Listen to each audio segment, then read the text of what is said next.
Let's dance. Let's dance. Oh, let's dance. Got it. Got it. What'd you think he said? I had no idea what he said. What I said, or I think your ears are going. Might not be wrong. What I'm going to say is, good morning, upstate South Carolina. Hello, America. What up, world?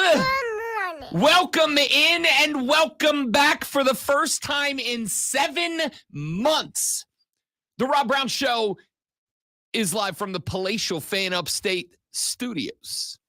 At least it felt like 7 months since I have sat in this chair across from the handsome devil himself, the great one, Lonzo, speaking into this particular microphone. But alas, we are here. We are back. And it is time to rock and roll on a Monday. I will tell you, another short week as I am out this Friday. I will also tell you, listen, Listen. Yeah, you saw what happened to him, right? He had a mouthful of thumbtacks. That was not good. People are getting tired of you just, I'm going to take a day off here. I'm going to take a day off there. I mean, it sounds like what the privileged do. If being privileged is having vacation days, then I consider myself privileged. Well, it is to some people, I suppose. That's probably also fair. Friday, got to get down on Friday. I will not be getting down on Friday. That is not true. I will be very getting down on Friday because Rob Brown will be headed over to the ATL with the little bro and an assorted cast and crew of characters for bachelor party weekend this weekend. And don't tell him I said this because I'm very grateful. The little brother put this whole thing together. He is the best man for this September's festivities. He's like super pumped. He's like, yo, dude, you're going to love it. I said, great. What are we doing? He said, Thursday, come to the ATL, which, by the way, Thursday, we got another big event going on Thursday. All right. Because Thursday, myself and Diesel will be live during Wire to Wire from Panther Fan Fest down at Memorial Stadium, Death Valley North in Clemson, South Carolina. And then when that is over, I will get into the rig. I will make my way over to Atlanta, Georgia, where on Thursday evening, the little brother, myself, cast and crew of characters, will spend some time hanging out in the Airbnb, just broing it up a little bit. Then on Friday, I will be getting down on Friday. We're going to play a little golf on Friday late morning. We're going to do a little tour de force around some of the finer establishments of Atlanta, Georgia. I'm not saying what those establishments are. I'm just saying it's been floated into the atmosphere that lemon pepper wings may or may not be on the agenda. Okay, that's what I was going to ask. Yeah. I wanted to know. So you're going to be able to firsthand. This time it's actually going to happen, right? Because you've said many times. I'm not guaranteeing a damn thing about this weekend. Okay, all right. All right? You should guarantee one thing. Don't get arrested, man. Yeah, we'll guarantee I'm not getting arrested. Okay, because just don't get arrested. Because, I mean. That's the plan. You and your brother together and the other guy. I mean, I don't know. Little brother's an attorney, right? Yeah, so, I got that going for me, which is nice. Yeah, I knew that. I don't plan on utilizing his services. I'm just saying they're there if I must. As an attorney, is there caution involved when he's, I mean, from what you're saying, I'm not so sure. So, I mean, I don't know if it's caution so much as like knowledge of what will and will not happen based on various activities should they be undertaken. So I will say that lemon pepper wings are not a guarantee, but are on the table as a possibility. Then on Saturday, we're going to get up. We're going to play a little more golf on Saturday. Then Saturday evening, and this is the part that's very interesting, the little brother acquired for the group of us tickets to go watch the Atlanta Braves play. I don't want to watch the Atlanta Braves play. They're Like they beat the Mets. Yay. But remember a week ago tomorrow, I made a guarantee on the show. Remember a week ago tomorrow, I said, hey, yo, by a week from today, the Braves will no longer be in the number one wild card spot. And you remember how Lonzo played over and over and over clips like, oh man, that was very depressing. I had something working there. I had something cooking. Anyway, he played clips like, nope, from our guy Darby Allin, from All Elite Wrestling, by the way. Speaking of All Elite Wrestling. I hear they're coming to town this week. Not only are they coming to town on Wednesday, but we got a big, we announced it last week, but we'll make. I was going to say, did you remember that we actually announced it? We'll re-announce it later. Played our friend of the show, Darby Allin's nope. Hell no. Over and over. That was Shane Beamer, not Darby Allin, obviously.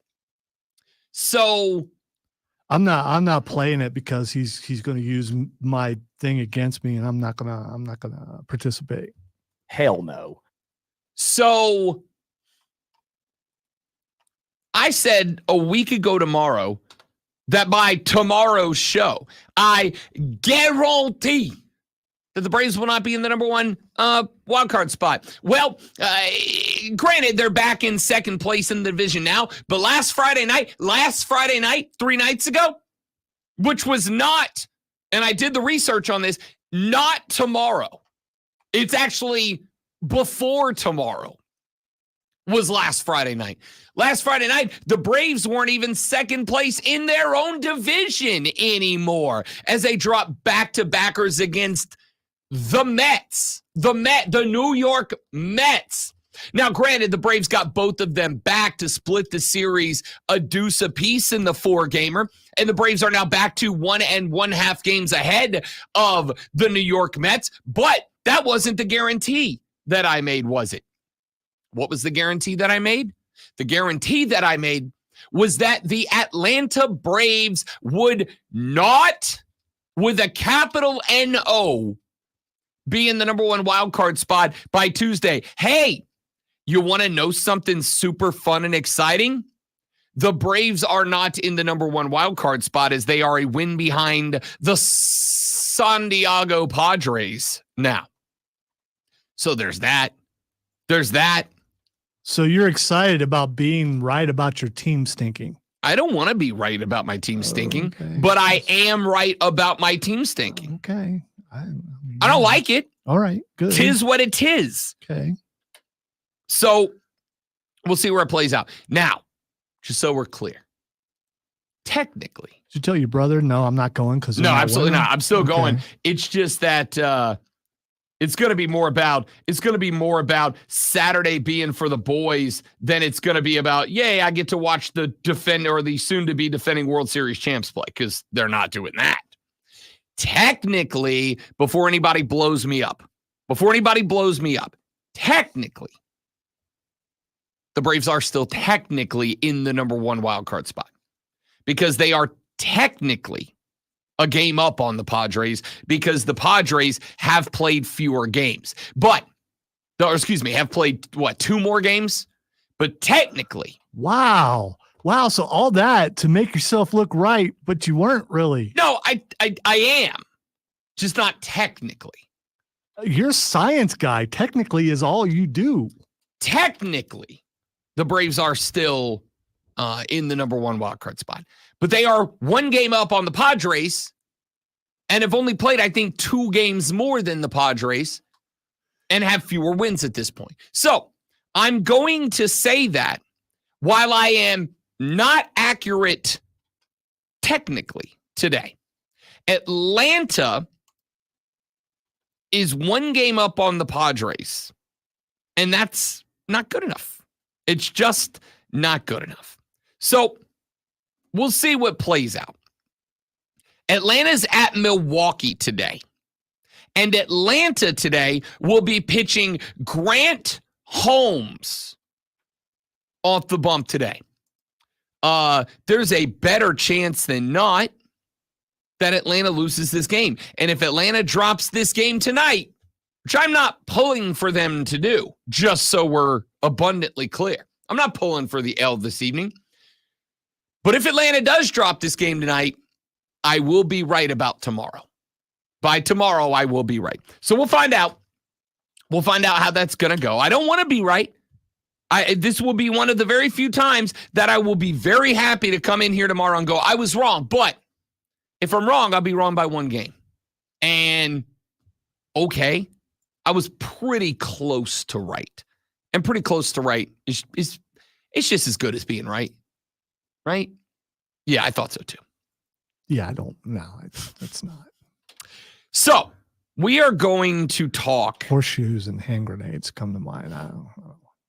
Horseshoe, my old my old middle school coach used to say, close enough only counts in horseshoes, hand grenades, and nuclear weapons. Well, no, sorry, wait. Close enough only counts in horseshoes, hand grenades, and nuclear weapons. There you go. You got to get it right. Yeah, nuclear. Nuclear weapons. All right. So we'll talk some Braves ball later on in the show. But I will be at the Braves game on Saturday. I will not be here on Friday. And just in case you've been waiting with bated breath since mere moments ago, and you did not hear the announcement on the show last Thursday, we will FYI you now. Coming up tomorrow on the show at 8:20 a.m. And we are very excited about it. All Elite Wrestling's Orange Cassidy will be here in studio with us tomorrow. We've been given a time, but should I do that whole interview with my hands in my pockets? Sure. That will take some effort because that will be the first time ever you didn't drop something. Also, staying in character, will he be on time? Because I would think he would be late, right? I mean, I don't think he's ever missed a bell before, has he? No, but I mean, if you're from wherever and, all the whatever stuff, does that require you to be punctual? I mean, nothing is required. Okay. We'll see. If he were late, I would not be mad. I would think it was, I wouldn't be upset about it. I'm not suggesting that he should be late, but it would work, We'll see. We got the OC, Orange Cassidy, coming in to the show tomorrow. Very excited to welcome him into the studio tomorrow. Again, that is at 8:20 a.m. So make sure you're here for that. What else? They're not here till Wednesday, so there's always a chance that someone else might make their way in here too. Wednesday, you never know. That is true. It could get weird. All right. We'll see what happens when it happens. That's on tomorrow's show. Coming up today on the show, we've got a lot that we need to get into and discuss on the radio program. We've got to talk about the antitrust settlement. We have learned a little bit more about what that looks like, including the potential institution for unlimited scholarships, but limited roster spots in the land of collegiate basketball. And just so we are clear, and this is entirely unsurprising. Dabo's not happy about it. Dabo's not happy about it at all.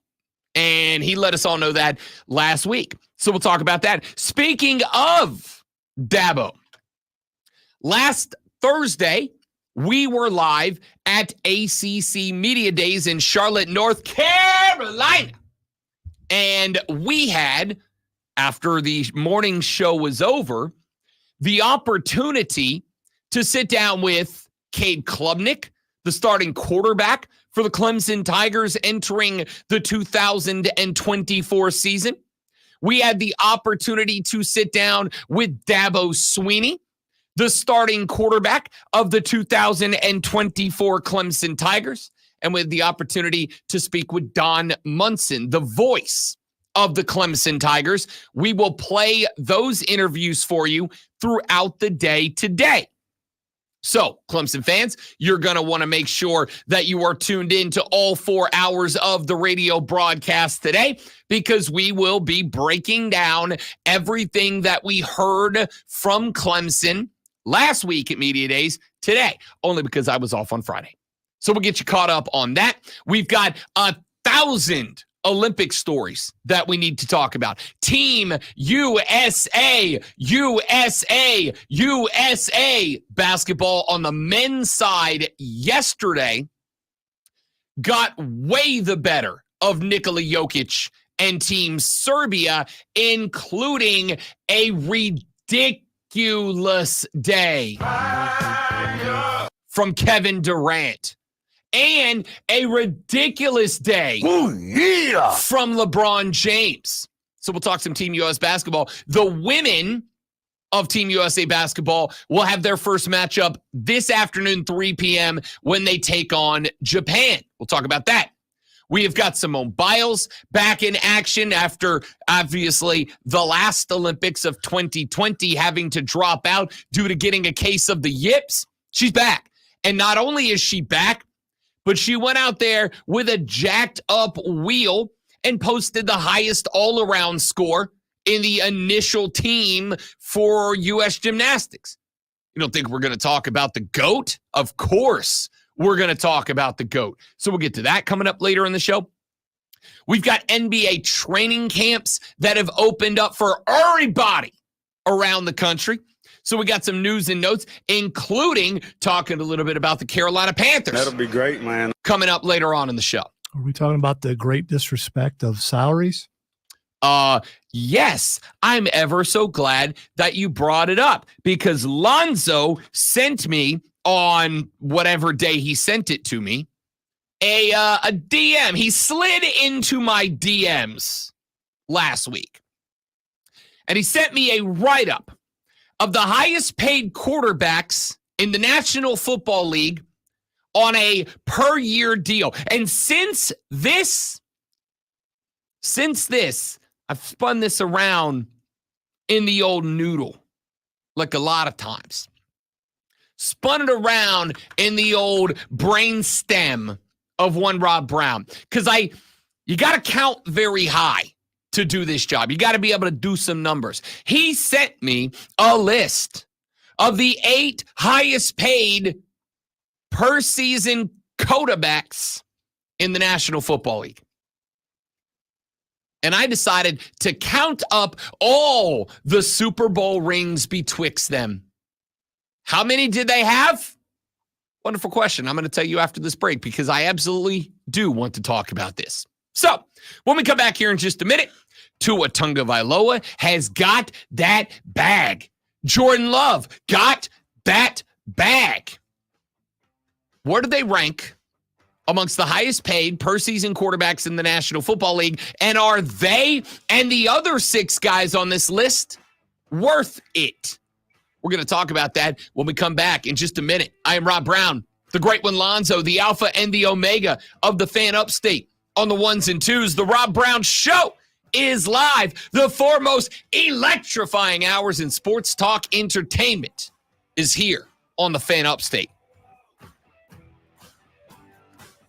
All right, so I walked in here Friday and noticed the temperature and made sure I mentioned it to engineering, and they've been trying to make adjustments all over the building, and it's not going well. So it's a little toasty in here. Oh, really? I feel this is the first time in a while I'm like, it's very nice in here. Okay. Why would that make you? Because I get cold from. Oh, okay. But it's hot in here, so I don't know why that's relevant. I'm not hot at all. Okay. Which is nice for me.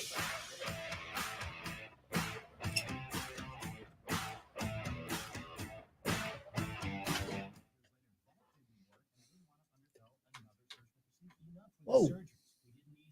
That was a really large bird that just came up through the window. Maybe it was a hoot owl.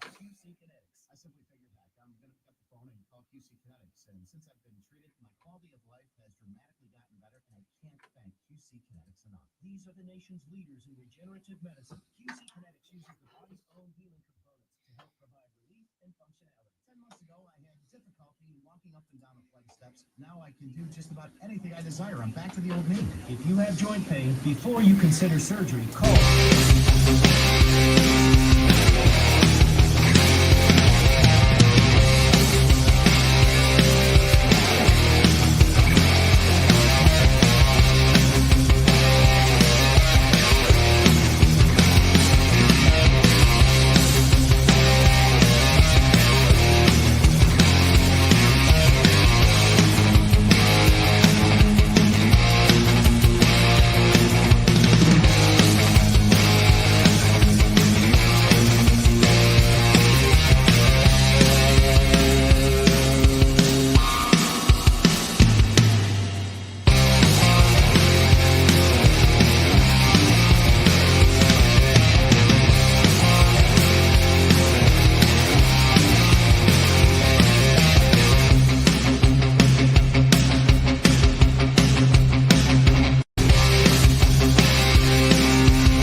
Call me or whatever. Going to.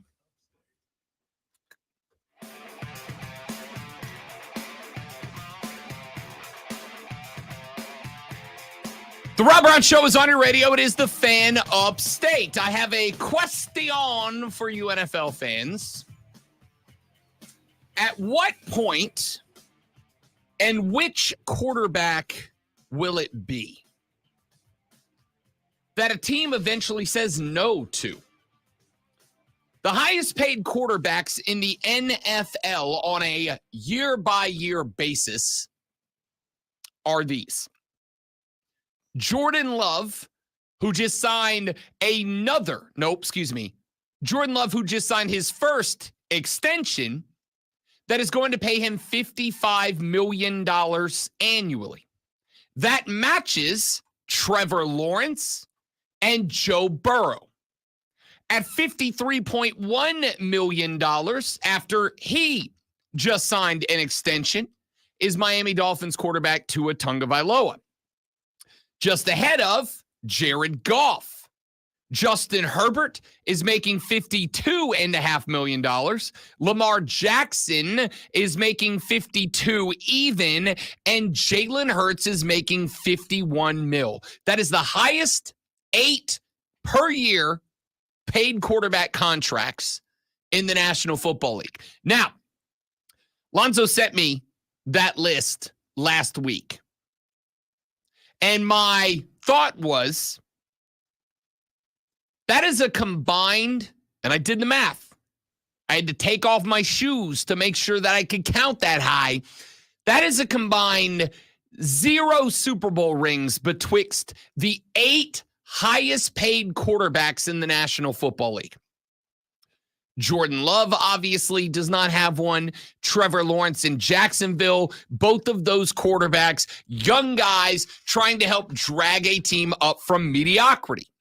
Joe Burrow has been to a Super Bowl, but obviously did not win it.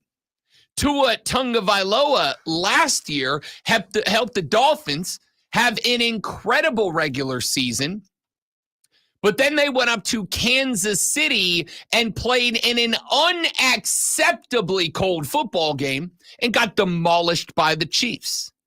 Jared Goff obviously has his team as good as it has been in forever.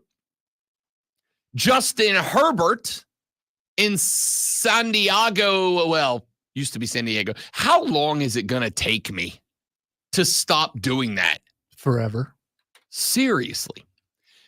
Justin Herbert in Los Angeles has himself a new head coach this year.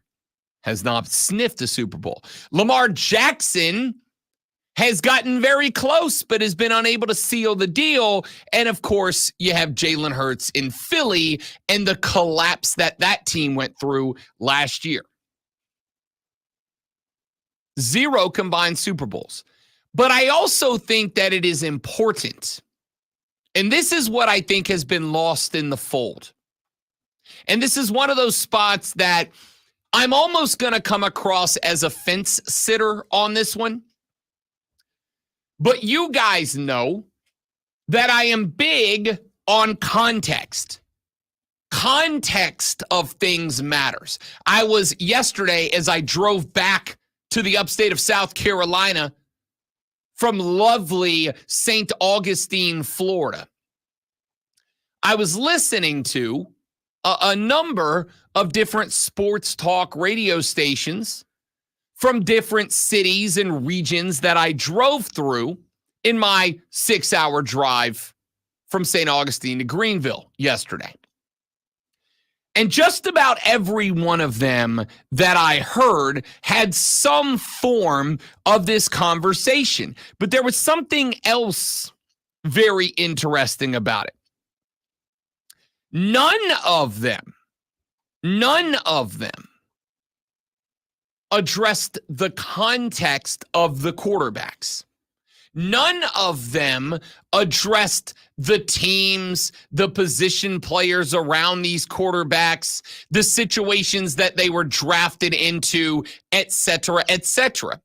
The one that jumped off the page at me to start, and the reason that I wanted to get into this conversation, was Trevor Lawrence. Trevor Lawrence, of course, drafted to the Jacksonville Jaguars. Trevor Lawrence, of course, showing up during the Urban Meyer year. Of course, there's a lot of other factors that have made Jacksonville. I have said the Urban Meyer year, as far as I am concerned, and it's not, though I have said it this way many times in the past, not a joke. I don't count the Urban Meyer year against Trevor Lawrence. In fact, if anything, I extend his grace period due to being around that toxic individual that is Urban Meyer. He gets an extra year of learning the game from me based on that. Nope. If you think that the mentality and the attitude and the environment propped up by any head coach is irrelevant to the discussion of all people, a team's quarterback, then I don't know how to have a conversation with you. Do you think that is Andy Reid irrelevant to Patrick Mahomes, Lonzo? Is Andy Reid unimportant to the accomplishments of Patrick Mahomes? Players get stuck with bad coaches all the time, but you pick certain guys that you want to give a pass to them. Him and Bryce Young. Oh, it's not their fault. No, there are other players on that have dealt with bad coaches throughout time, and will continue to deal with them. They're not. Do the they get a pass? No. Should he get a pass? No. They're not the only ones. I have given a pass to Russell Wilson for what happened in Denver because Sean Payton is overrated and outclassed. They're not the only ones. That's sour grapes from you, though. Everyone knows that. And not just Sean Payton. Not just Sean Payton. No sour grapes against Sean Payton. He won a Lombardi. Won my only Lombardi. Yeah, and then he left. Yes. And now you don't have to defend him anymore. I don't defend him because he's outclassed, but I'll put him aside because he's not the only one. And in fact, I can even compare the Denver Broncos situation to Jacksonville because the guy before Sean Payton was Hoopst. Nathaniel can't hack it. That dragged that program so far down that the dudes in the locker rooms in that organization, as far as I'm concerned, all get a pass, not just Russell Wilson. All right, can you've named 2 coaches. When's the last time Denver was relevant? Pre-Nathaniel can't hack it. Oh, way before that. So, I mean, you can't bring a team down that hadn't been up in a really long time. No, but you can hold them down further. You can keep them from reaching all I've relevancy. seen is people continuing to make them mid, which is what they are and what they've been for a while. My point here is, if you don't think culture and environment are important, I'm sorry, you don't know ball. Lonzo knows ball. That's why I'm shocked by this. I'm not giving anyone a pass. I mean, deal with it. I've had bad bosses before. I don't right now, but I've had them before.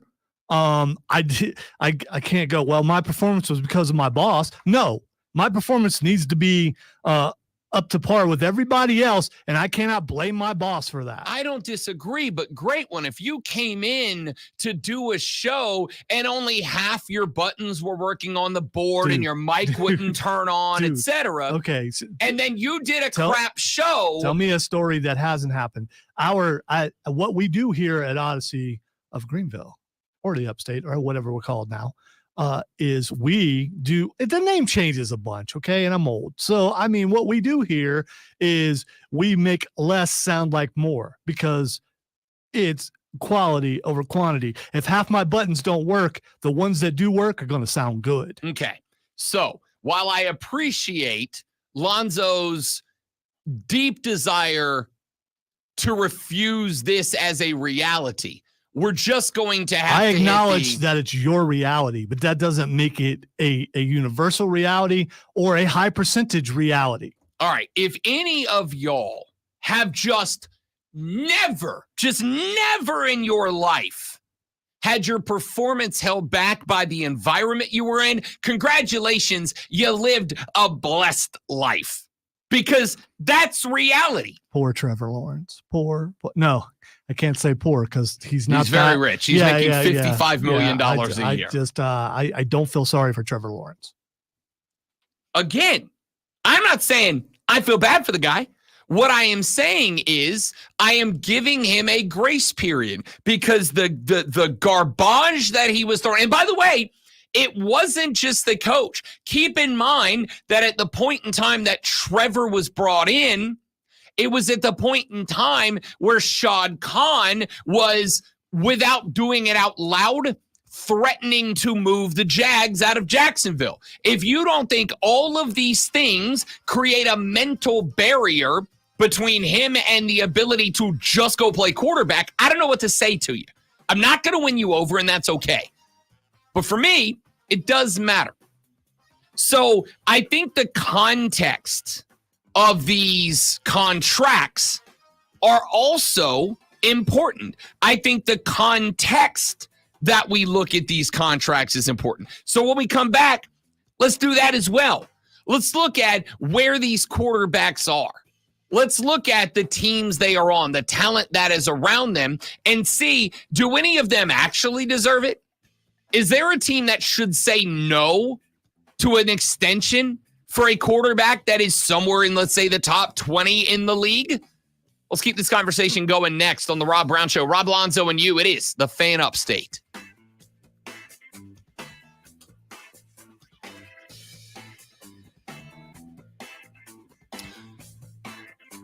I mean, if I was going to be swarmed by bugs, I think dragonflies are the bug I want, right? Like dragonflies are harmless. No, agreed. As long as you keep your mouth closed, you're good. But, right. But still, I mean, look at the amount. It's ridiculous. Yeah, But I think dragonflies are the insect, if I had to be swarmed, I would want, because not only are they harmless to you, as you mentioned, as long as you don't scream and have one fly into your mouth. Or in this case, it probably would have been multiple with the amount that are there. Yeah. Here's a fun fact that I'm aware of. Dragonflies are the most efficient and successful hunters in the animal kingdom. They have a success rate of over 90% on a hunt. 9 out of 10 times they hunt a bug, they kill it and eat it. Which means that In this swarm of dragonflies, there ain't another bug within a mile of ya. Do they eat their own, though? I don't know. Do they? I don't know. I can't Google cannibals. Yeah, you shouldn't. Yeah. By the way, Deadpool and Wolverine is the best of the three. Very, very, very good. Yeah, I'm going to see it tonight.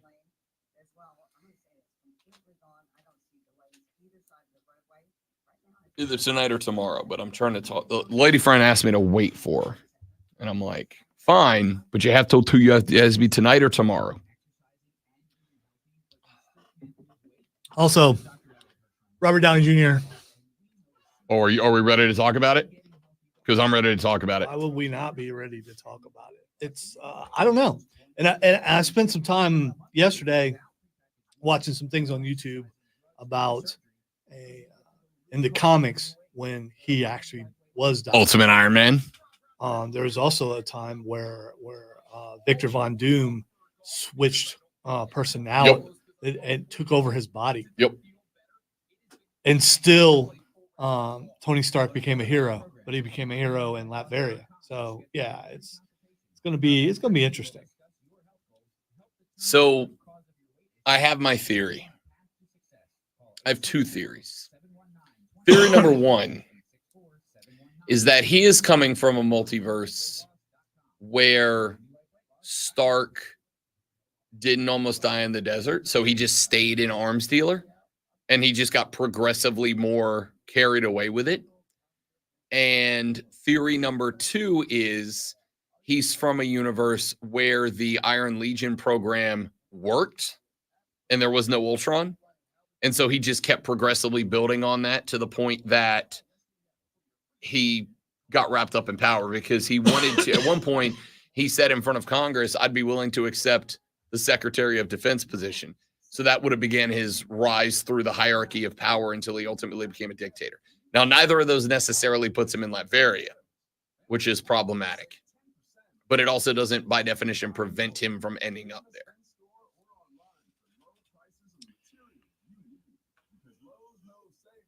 He's pretty good. He's had some flops, but he's still pretty good. So I think I trust the Russos. I do. And what a pivot they had to do to get away from Kang. You know, they had all that, and they had to get away from that, because shows you what happens when an actor does something really stupid.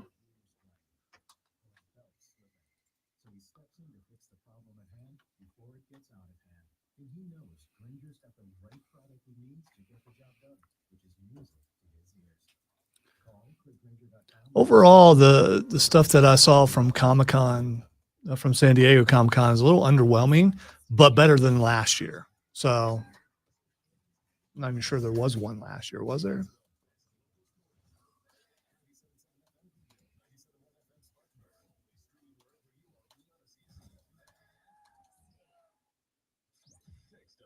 Did you see Harrison Ford coming out on the stage? I did. That was I watched a lot of Comic-Con video while I was down there.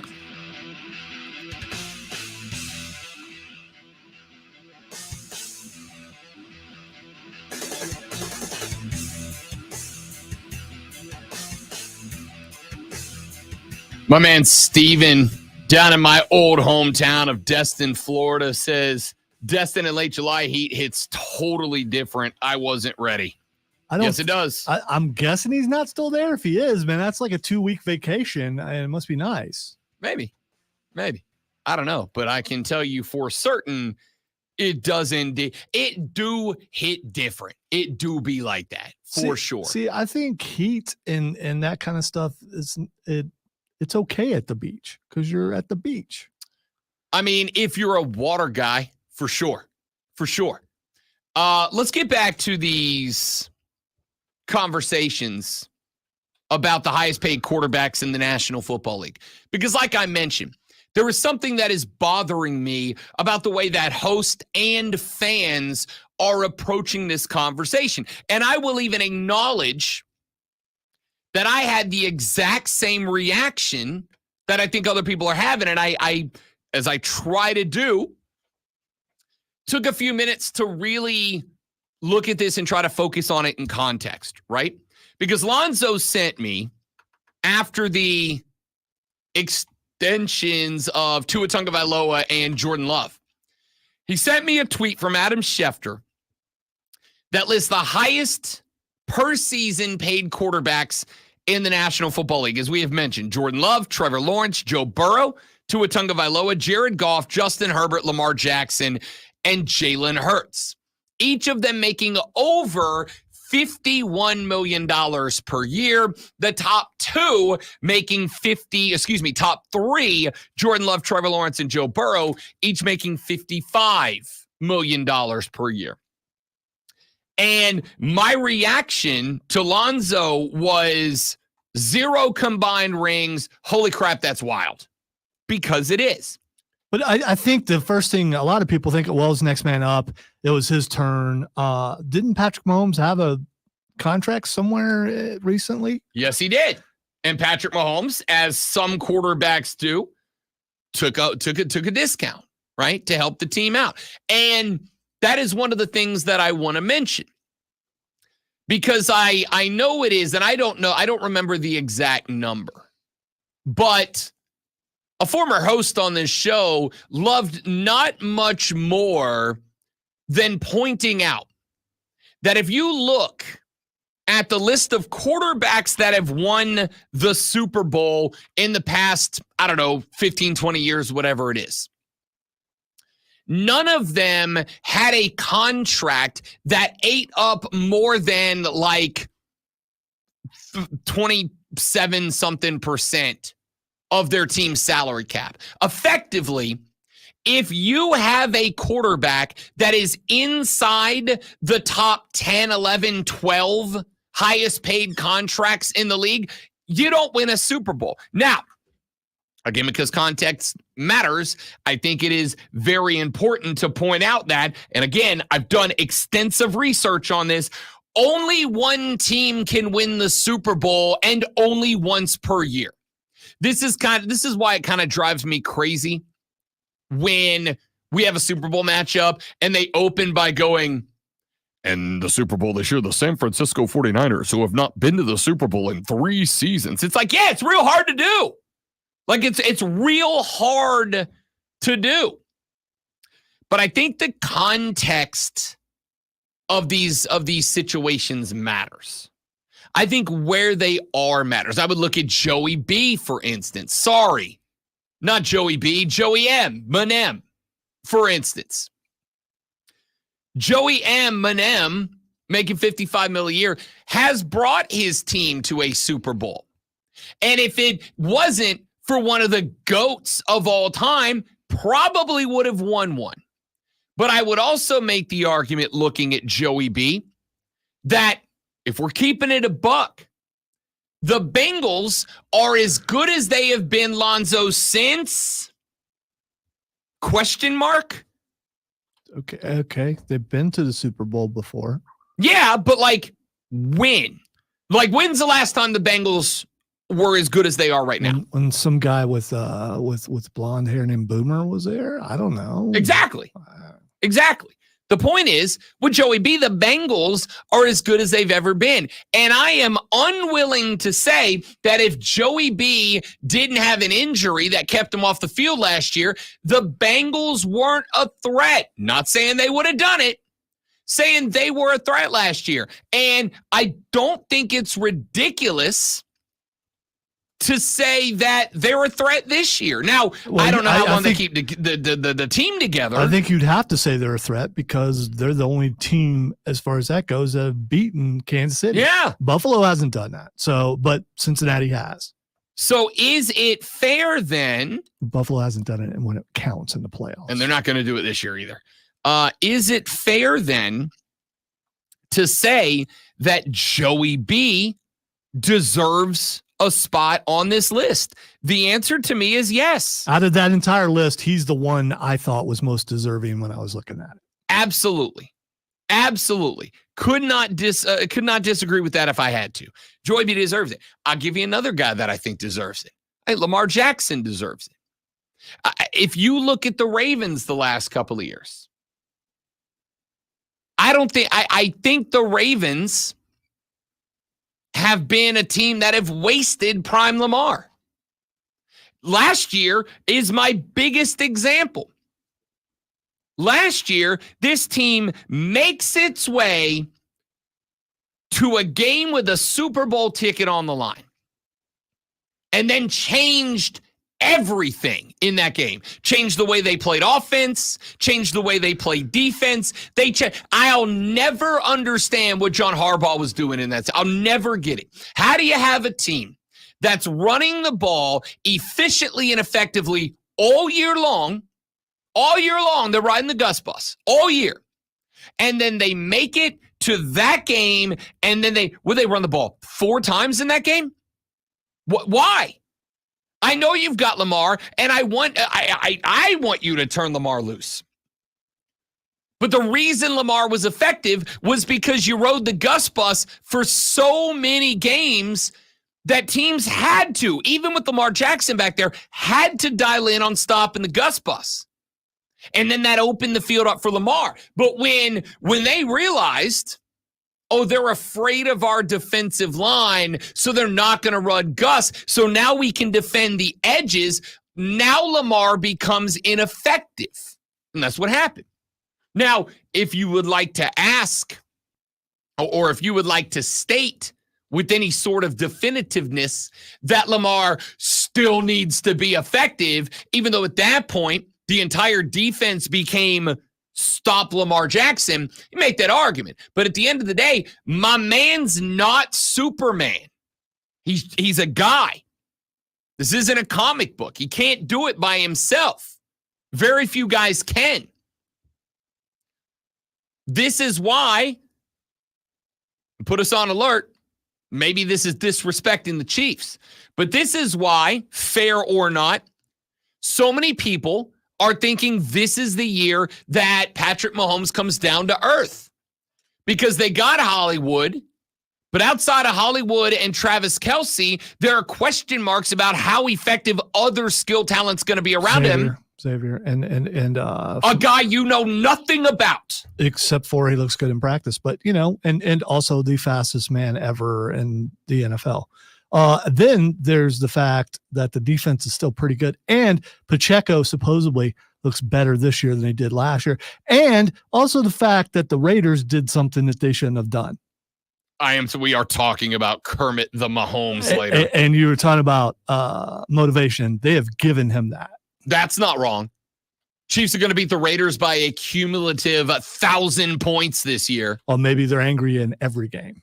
We'll find out. But the point here is, not to make it a Chiefs segment, the point here is the reason bettors are out on the Chiefs to go back and win the Super Bowl this year is because of questions about the talent around. Not because of Mahomes. No one has any question that Patrick Mahomes is good enough. The question mark is the guys around him this year. Are they good enough? And it's a valid question. You don't have to like it, but it's valid. Were they better last year?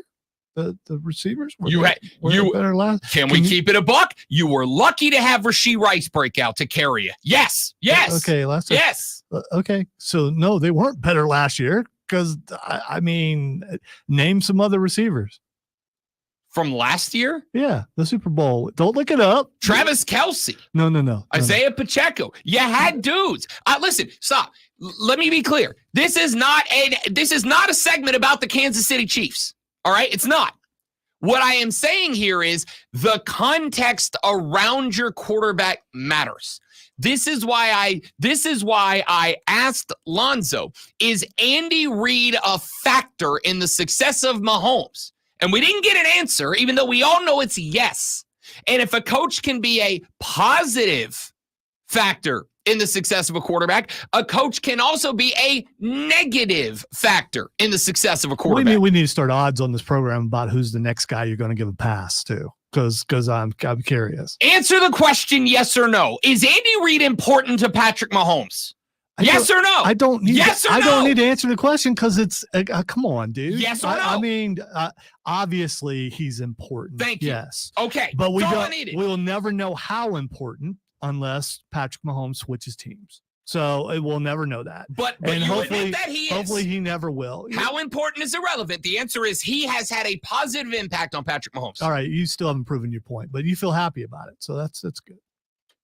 I have absolutely proven my point. Because if a coach can be, as you just said, Andy Reid is, a positive influence on a player, they can also be a negative influence on the player. Who else on this list does that apply to?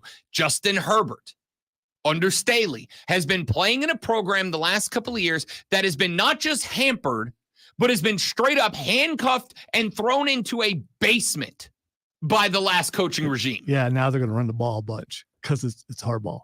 Listen, so that we're clear, I'm not sold on Jim Harbaugh. I'm not. I'm one of 4 media people, Lonzo being one of the other 3. Oh, no, you're wrong. If you look at Jim Harbaugh's NFL record, it's pretty good, man. I'm not disagreeing. It's pretty good. It's great. Now the question is, has it passed him by? He was only gone for a while. Has it passed him by? We'll see. Again, he's got decent talent, but he also has a juggernaut that he's going to have to go up against a couple times. Can they still make the playoffs? Absolutely. Exactly what I'm saying. I'm not. This is so that we're clear. I'm not sold on is not the same as I think he'll fail. It's I don't know, and I'm not. I can give you my thought. I think I'm not sold on definitely implies that you think they'll fail. It does not imply that it implies nothing. Okay? Okay. It doesn't imply anything. It outright directly states, I don't know if Jim Harbaugh's NFL abilities are there still. When I hear it, and of course I could be the only one, when I hear you say that makes me think that you're not, that you think they'll fail. If you want to assign to me what I mean when I've told you what I mean, that's on you, not me. Okay? What I mean is this. I don't know if Jim Harbaugh still got it. I don't know. I don't know if he still got it, right? I personally hope he doesn't, but I think his track record shows that he's a very good NFL coach. If you made me take a bet, I would say yes. I would take the bet that he does still got it, but I'm not taking that bet. The point here is, again, not even about Jim Harbaugh. The point here is about Staley and the regime that was there before, which I absolutely believe hampered Justin Herbert. So is Justin Herbert worth $52.5 million? The real answer is you don't know and I don't know. We don't know yet. Well, I don't think we have ever gotten to see how good Justin Herbert can be. We've seen moments of greatness and we've seen moments where that offense looked like crap. And I don't know who is more to credit or blame in those situations. So what I'm saying here is this. I've heard the question a lot this weekend. When's it going to be that an NFL team says no to a quarterback? No, you are not worth $55 million. You are not worth 29-30% of our salary cap. You're not worth it. Who's up next? Dak Prescott. That's what I thought. And if anyone's going to say no, maybe it's Jerry Jones. It's possible. And this is where it gets interesting. And we'll bring this conversation back up later in the show because there's still more to it, in my opinion. But this is where it gets interesting with Dak up next. Because is Dak worth $55 million? Would Dak take less than $55 million when Jordan Love and Tua Tagovailoa are getting that now, right? Because Dak Prescott as valuable to his team as Jordan Love is to Green Bay? Is he as valuable to his team as Tua Tagovailoa is to Miami? All right, your second example is a better one because the sample size for Jordan Love is not big enough, but Tua's been there a couple years and he's been really, really good and definitely more valuable because you saw what happened when he wasn't in there. That's fair. Here's the thing. It does not matter the sample size of Jordan Love. What matters is the number next to his name. Yeah, I was going to say, apparently it doesn't matter. You're right. If you're Dak Prescott, the sample size of Jordan Love's irrelevant. The number next to his name is. So if he goes to Jera and says, I need $55.1 million a year to give it because I deserve it more than Jordan Love, is Jerry Jones the first owner that looks a quarterback in the face and says, absolutely not. Not like this. Texas says it's already happened, though. The Giants told Daniel Jones no. Danny Dimes was dealing with like injuries and other stuff that played into this. Well, he had a walking boot on, but Dak's not. Well, are you going to say that all those quarterbacks that got all that money are all that much better than Daniel Jones? No. I will say, where would you put Daniel Jones on this list? Above Jordan Love?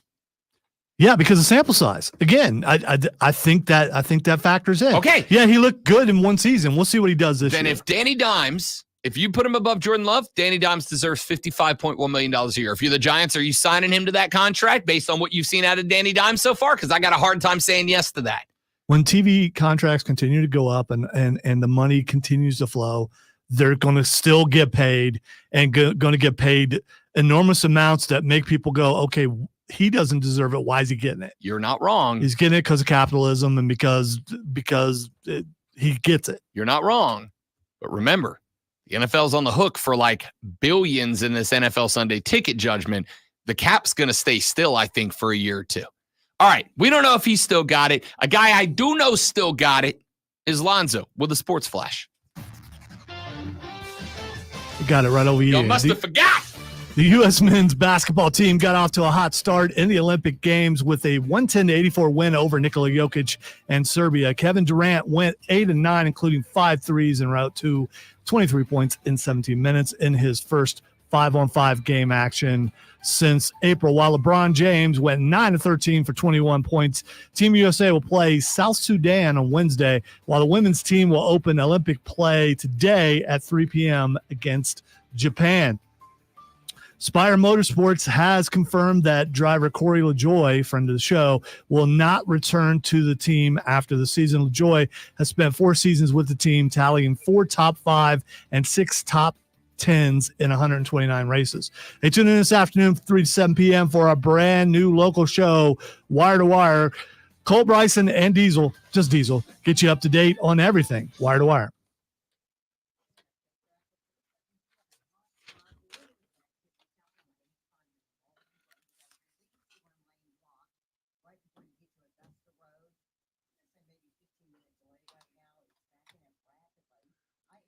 I appreciate it, Stephen, but it's not true. I don't deserve that.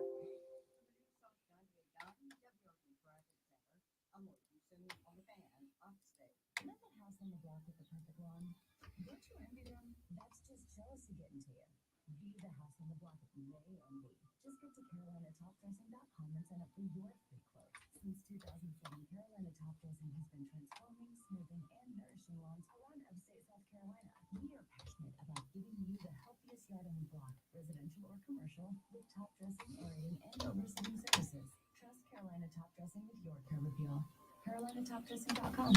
Mad World Haunted Attraction is having the biggest ticket pre-sale of the year. All tickets will be 35% off for one day only on Friday, August 16th. Mad World is much more than just a haunted house. It's a fall tradition like no other. Enjoy mini golf, axe throwing, carnival games, food, bonfire, road characters, and fun for the whole family. All tickets are valid for any day we are open for the season.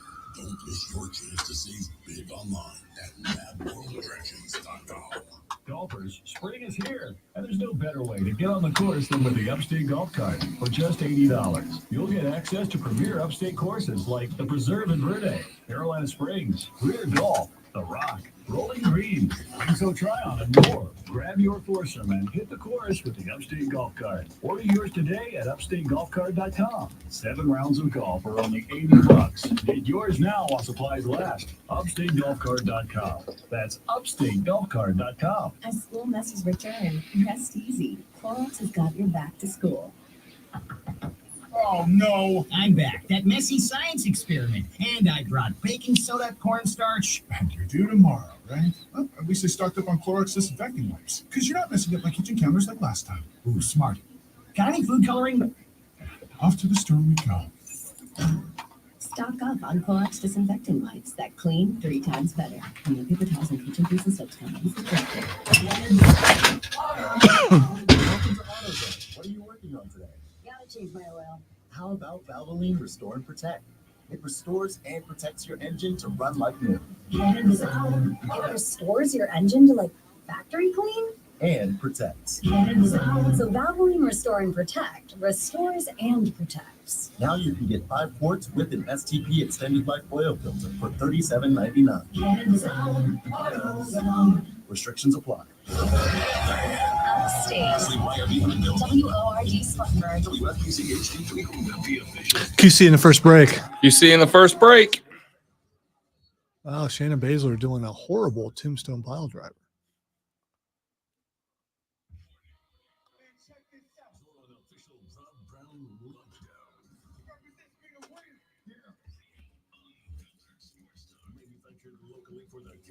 Did you see Patty the Batty's submission? I did. So, Gnarly. and he kept saying, why did he shoot on me? That's so. Here we go. Hour number 2 of the Rob Brown Radio Show goes now. Rob Brown, the Great Lonzo, with you back in the studio today. After spending last week live in Charlotte, North Carolina for ACC football kickoff, we are back to our regularly scheduled programming. Should I throw something at you so I can prove that you're here?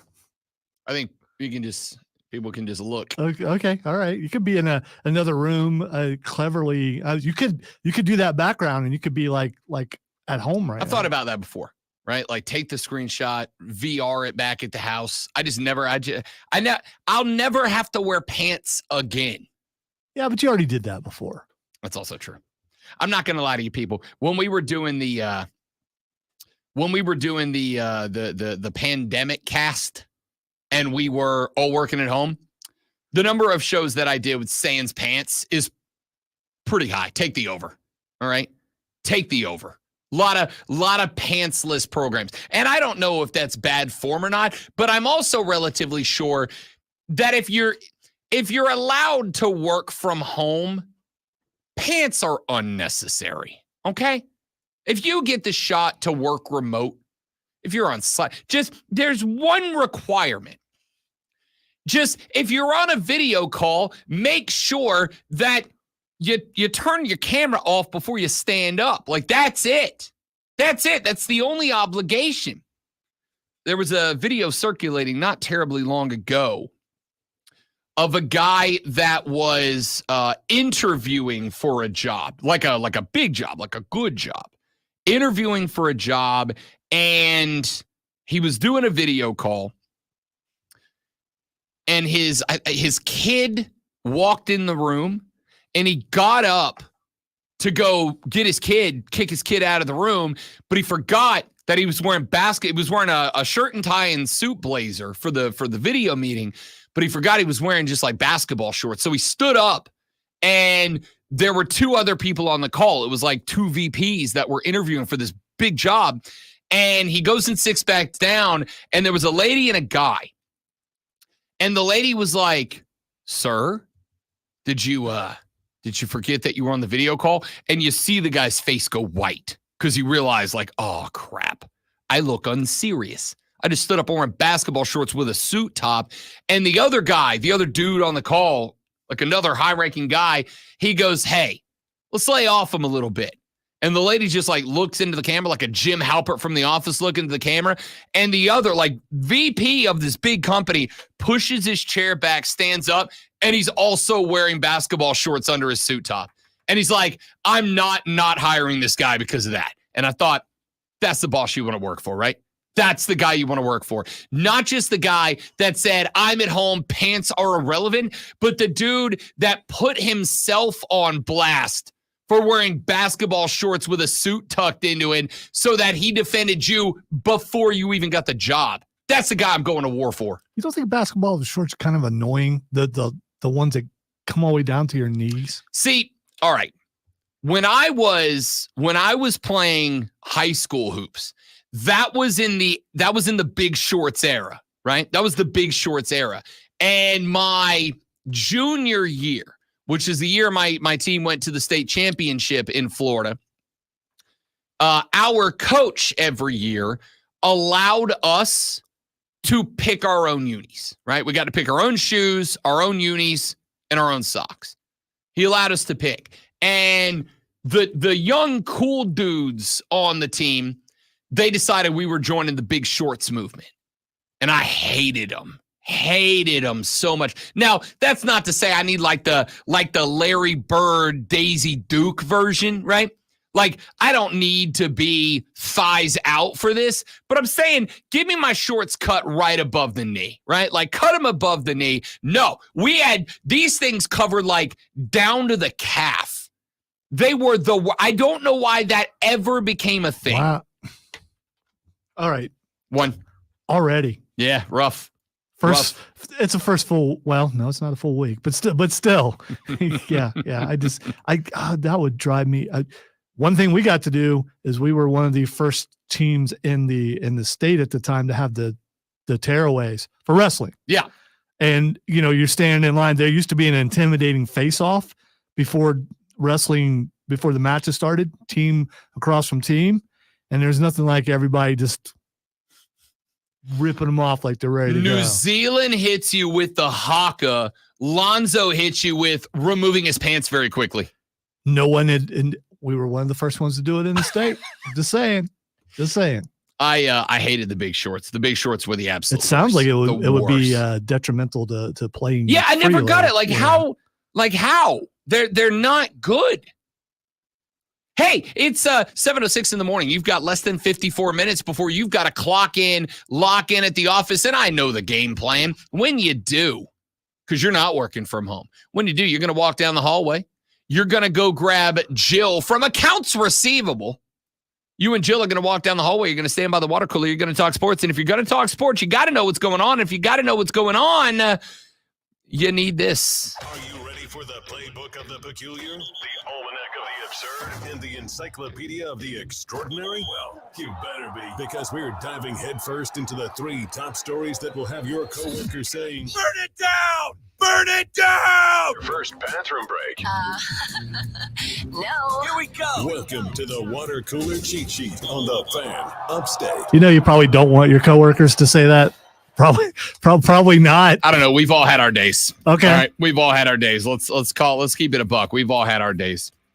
It's the water cooler cheat sheet, the top 3 sports stories that you need to know before you get to the office and start talking sports. This lovely upstate Monday morning. Let's jump right in. With item number 1. Team USA basketball yesterday, 110-84 winners over Serbia. They get the big win over Nikola Jokic. Jokic put down 20. Bogdanovic had 14. But Jovic only 5 off the bench for Nikola Jovic, not Jokic. On the flip side, Team USA had a day. LeBron James, 9 of 13 from the floor. He put up 21, also had 7 boards and 9 assists. But the day belonged to reserve player Kevin Durant. 23 points on 8 of 9. Cade opened up 8 of 8, including 5 of 5 from Trey to start this game. Ended up also having a couple of boards in this one as well. Just 1 turnover for Kevin Durant in this game overall. The Americans had 17 turnovers in the game, and that number has got to come down. But they also shot 62.3% from the floor and almost 57% from range in this contest. I'm going to say this. There was a big discussion. A discussion that was chimed in on by Serbia's head coach, that this is the most talented basketball roster ever assembled. The argument was that the 92 Dream Team was not as talented as this roster, but was more important and more influential than this roster. And I'm going to keep it a buck with you. I actually agree with that. I heard that too, and I'm curious how many guys from the Dream Team are in the Hall of Fame or will be in the Hall of Fame, and how many players on this team will be? Because I think there's more Hall of Famers on the original Dream Team. There might be. LeBron's a Hall of Famer. Steph Curry is a Hall of Famer. Kevin Durant is a Hall of Famer. I'm going to go ahead and call the shot now. It's early in the young man's career. I think Anthony Edwards will be a Hall of Famer. Yeah, stay healthy. If he stays healthy. I think that there's a fringe chance for Anthony Davis. I think there's a better than fringe chance for Joel Embiid, but he's going to have to do something. And the only other guy I think maybe has a fringe chance is Devin Booker. I think D-Book could be a Hall of Famer long term. Whereas Dream Team, the only guy who isn't in the Hall of Fame or won't be is Christian Laettner, probably. Let's see. David Robinson, yes. Patrick Ewing, yes. Larry Bird, yes. Scottie Pippen, yes. Michael Jordan, yes. Clyde the Glide, yes. The Mailman, yes. John Stockton, yes. Chris Mullin, Hall of Famer? May already be in there. I don't know off the top of my head, to be honest. Charles Barkley, yes. Magic Johnson, yes. I won't disagree. But if I put these two teams head to head, the only reason the 92 Dream Team would, I think, win is that they don't care if they die if they win, right? That dog mentality. And I did hear a guy yesterday on one of the shows I was listening to say the NBA mentality, because Joel Embiid was talking about how there are other teams in these Olympics that, you know, their talent level is very close to us and they deserve respect and admiration, this, that, and the other. And this dude was like, where's my guy that says, yo, them, I'm here to kill them? By the way, I just looked it up. The only guy who's not in the Hall of Fame, Christian Laettner. Yeah. I think you're getting that attitude out of LeBron. So you watch this game as well as I. There's something in the eye of LeBron James right now. Like there's a mentality in LeBron James right now that gives me 92 Michael Jordan vibes. Well, we said before this even started, he wants to win that gold. Oh, yeah. So, and I think Cade does too. Like Kevin Durant yesterday had something. He had a little something going as well. So 110-84, Team USA over Serbia. They are 1-0. You need to point out that Kevin Durant had to come in for a spark because they were down like 10-2, and it was looking like what it is. The fact that the other team, and they're going to encounter this a lot, and it was mentioned by KD after the game, these other teams have been playing together, so they have chemistry and they have all that. And this team, the U.S. team, like 2.5 weeks now. Yeah, the U.S. team has to develop it as they go. He's not wrong. He's not wrong. And I would, on top of that, I would also say, not only and I know this is a sports cliche, Team USA is getting everybody's best shot. Everybody. True, but I mean, basically, we've got an all-star team out there, and usually when an all-star team gets together, they're not that serious. So they have to find that seriousness, and I guess LeBron is that guy to make them serious. I got to tell you, dude, I like watching this guy go. I like watching this guy go in the Olympics. LeBron James right now looks like a guy, and it's been fun to watch. So the Americans 1-0 in shooty hoops. Their next game will be against South Sudan coming up on Wednesday. South Sudan, by the way, knocked off Puerto Rico in one of the biggest Olympic upsets so far, South Sudan. That's the same South Sudanese team that we beat by 1 a week and a half ago. We beat them by 1. They just knocked off Jose Alvarado and Puerto Rico. So Team USA better have eye on the ball when they get up against South Sudan. Let's go to item number 2.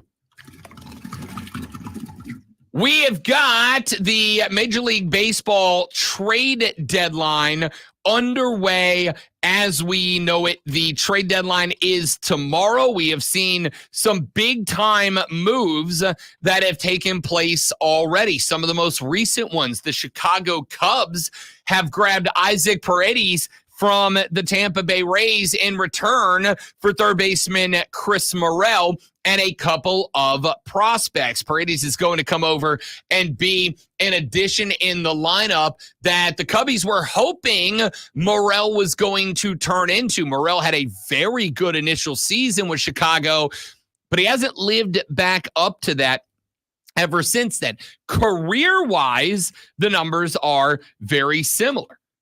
Paredes is a .234 career hitter. Morel's a .228 career hitter. The difference is that while Morel has shown improvement in the plate discipline, he's been an average defender, and he has just kind of been hovering around that mark so far, whereas Paredes has shown much more contact ability, a lot more plate discipline. and is a much better defender. So the Cubs have said, YOLO, we're going for it. The Padres have picked up Jayson, a right-handed pitcher in return from Tampa Bay for Dylan Lesko and a couple of prospects as well. That is a big pickup for A.J. Preller and the San Diego Padres, who have traded away 9 of their last 10 first-round draft pickups so far. I do like that pickup. Also, it shows that the Rays have decided that they're going to hang out and ultimately lean into building for the future, not try to get anything going this year. The Mets have picked up outfielder Jesse Winker from the Nationals in return for right-handed pitcher Tyler Stewart.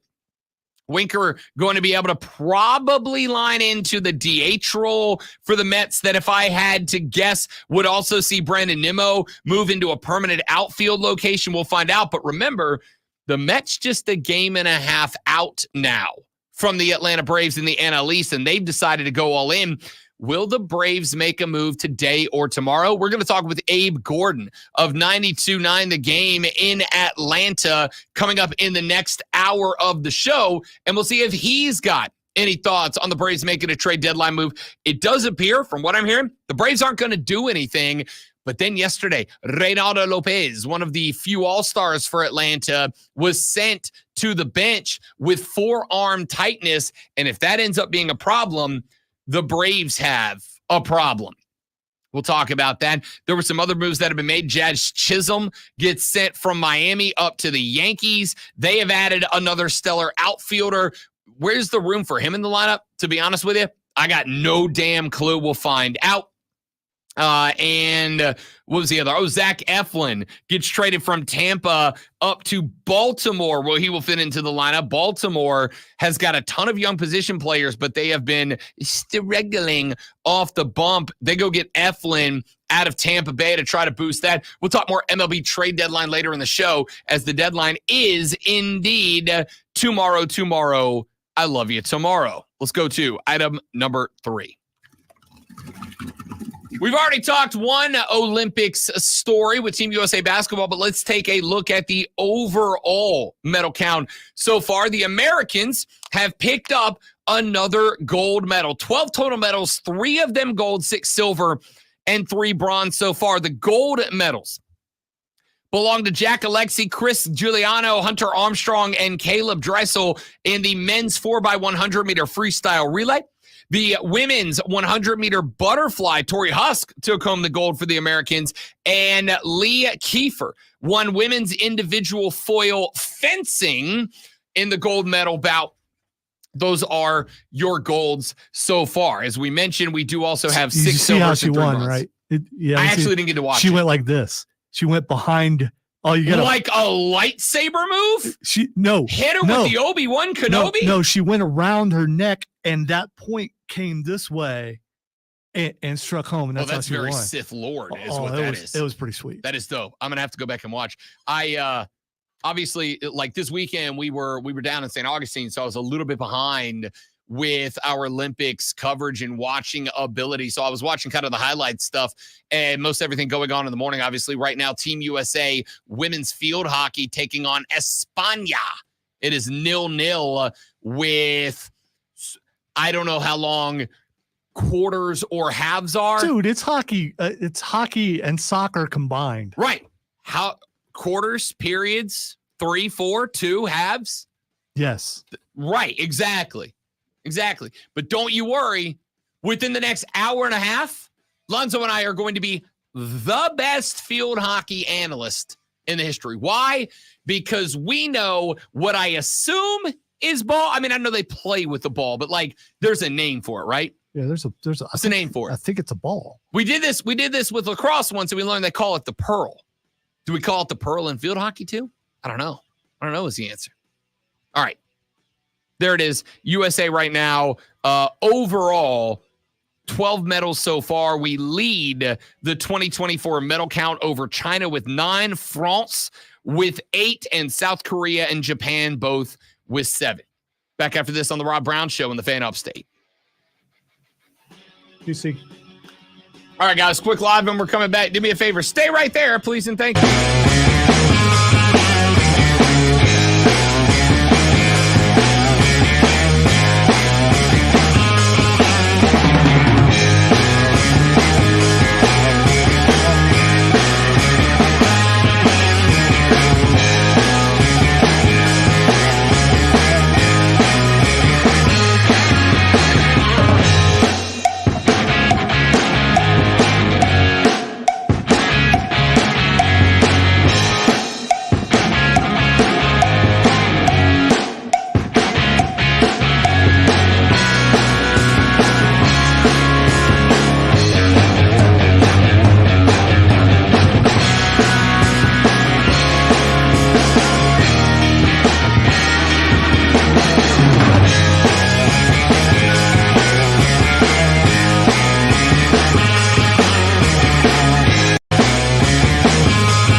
All right, we're back, dudes and dudettes. Thanks for hanging in there.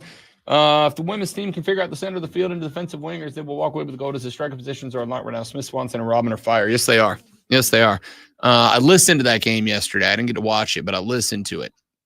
And you are correct. They're kind of the opposite problem as the men. Like the men are able to pass it through the middle. They just don't have anybody that's been able to consistently finish. The women have plenty of finishers, but the required creativity to get it into that spot isn't there right now. But a 4-1 win over Germany, like there's no way to be unhappy about that, right? You know what, Zoe?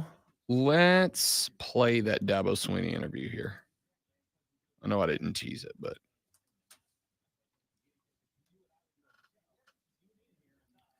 one thing I did notice that the women are more physical than the men are.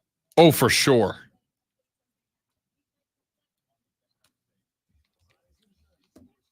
New life next break. 10-4.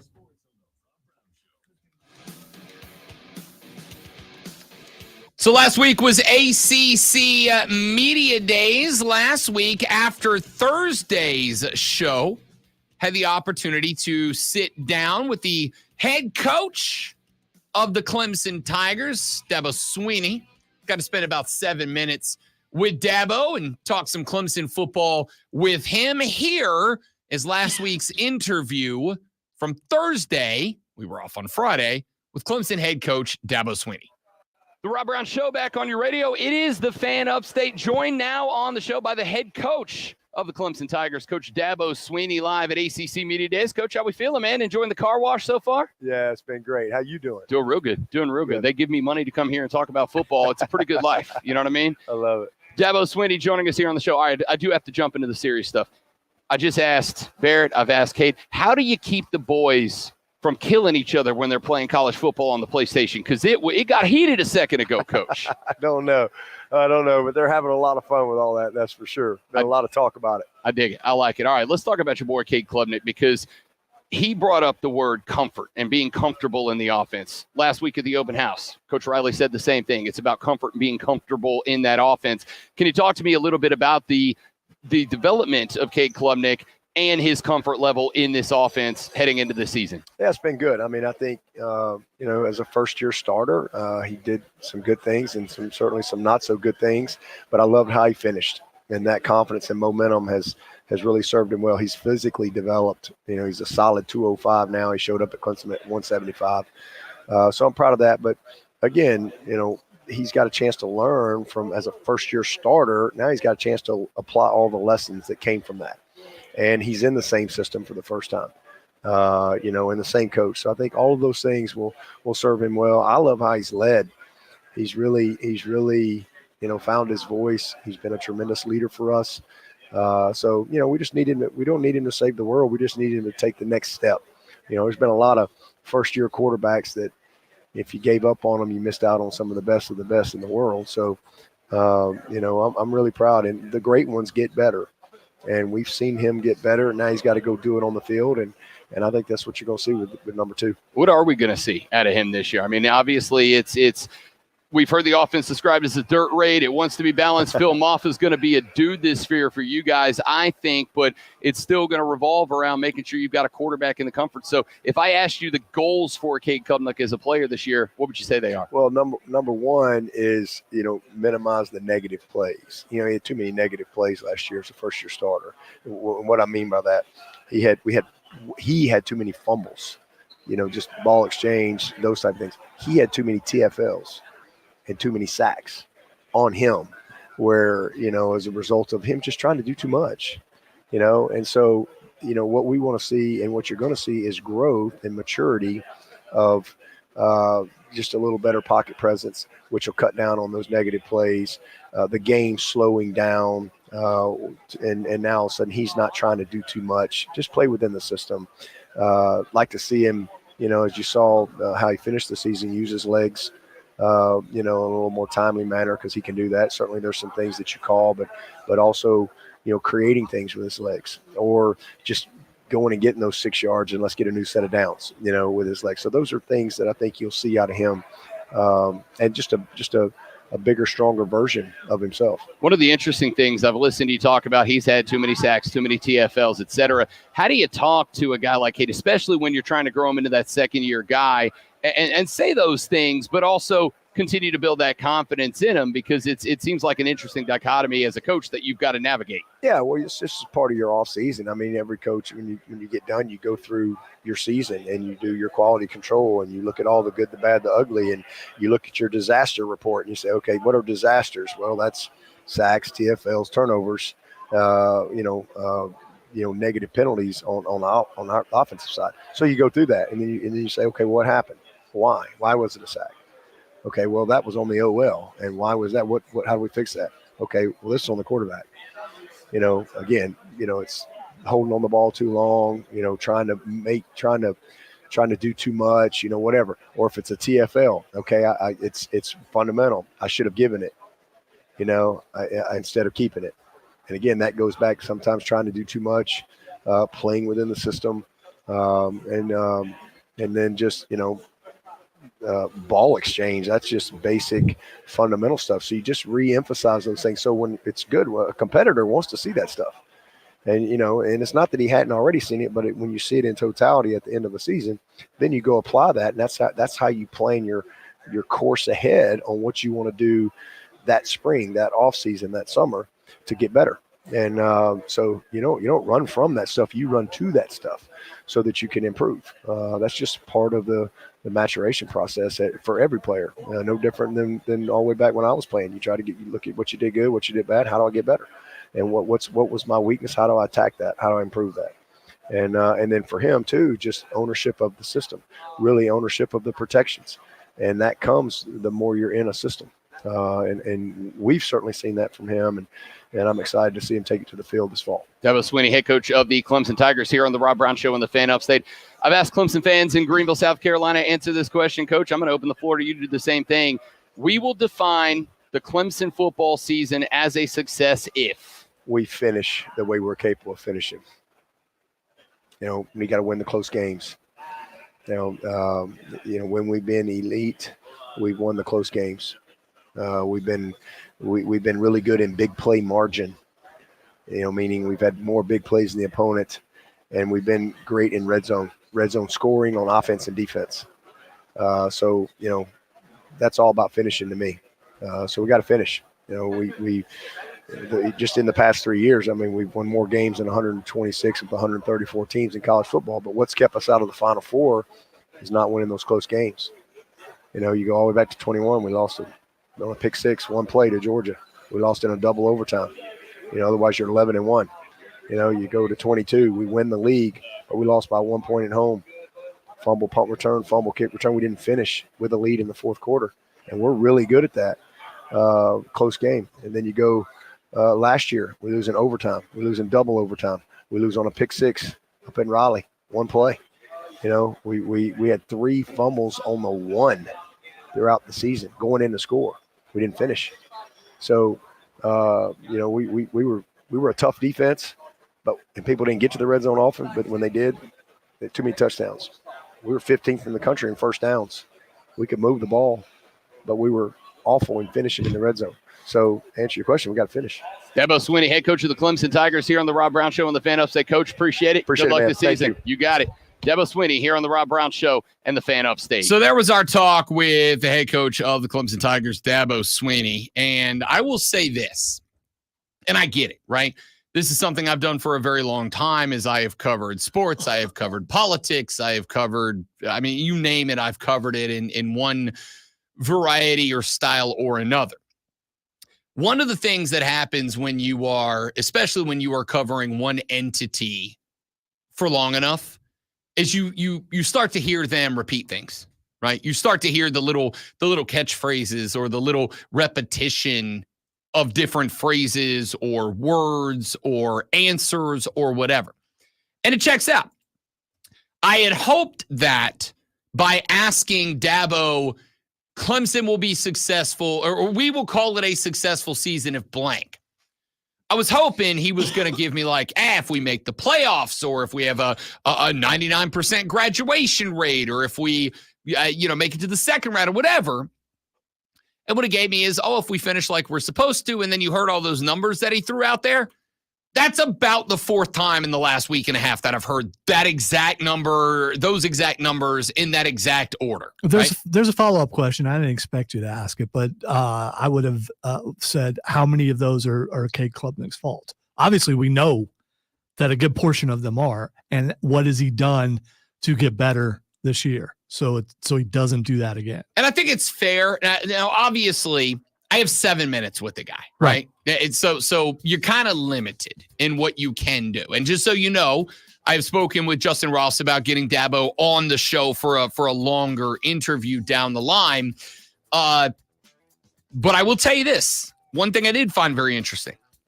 He didn't have any problem, great one, saying a lot of what happened last year was on Cade. A lot of TFLs, a lot of fumbles, a lot of bad handoffs, a lot of bad reads, a lot of bad this, a lot of bad that. There was a lot last year that was on Cade Klubnik, and that's directly from Dabo, which is why I asked him, how do you communicate that to a young player and not destroy the confidence? And he said, that's just kind of part of coaching, right? Nothing compelling, nothing groundbreaking, but I thought it was interesting. All right, we'll talk more about that. And coming up later on in the radio program, I also got the opportunity to talk to Don Munson, the voice of the Clemson Tigers, on Thursday. We'll have his interview and Cade Klubnik, the starting quarterback himself, all coming up throughout the remainder of the Rob Brown Show in the Fan Upstate. All right, guys, one more live and we're back. Stay right there for me, please, and thank you.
text Chris or email Chris because our weather widget is not communicating. There's that's what they call it. There's a button over here, the weather, and it's not communicating with the proxy. If you don't communicate with the proxy, then we don't get updates.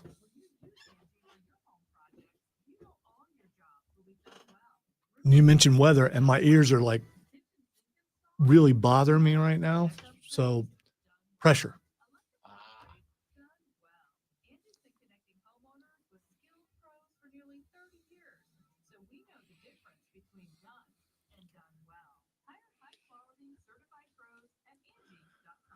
What measures humidity? Is a barometer?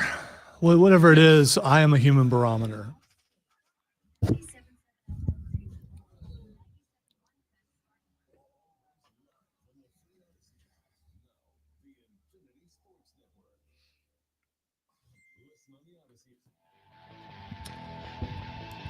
The Rob Brown Show continues. It is the Fan Upstate. Rob Alonzo and you coming up in the next hour of the show.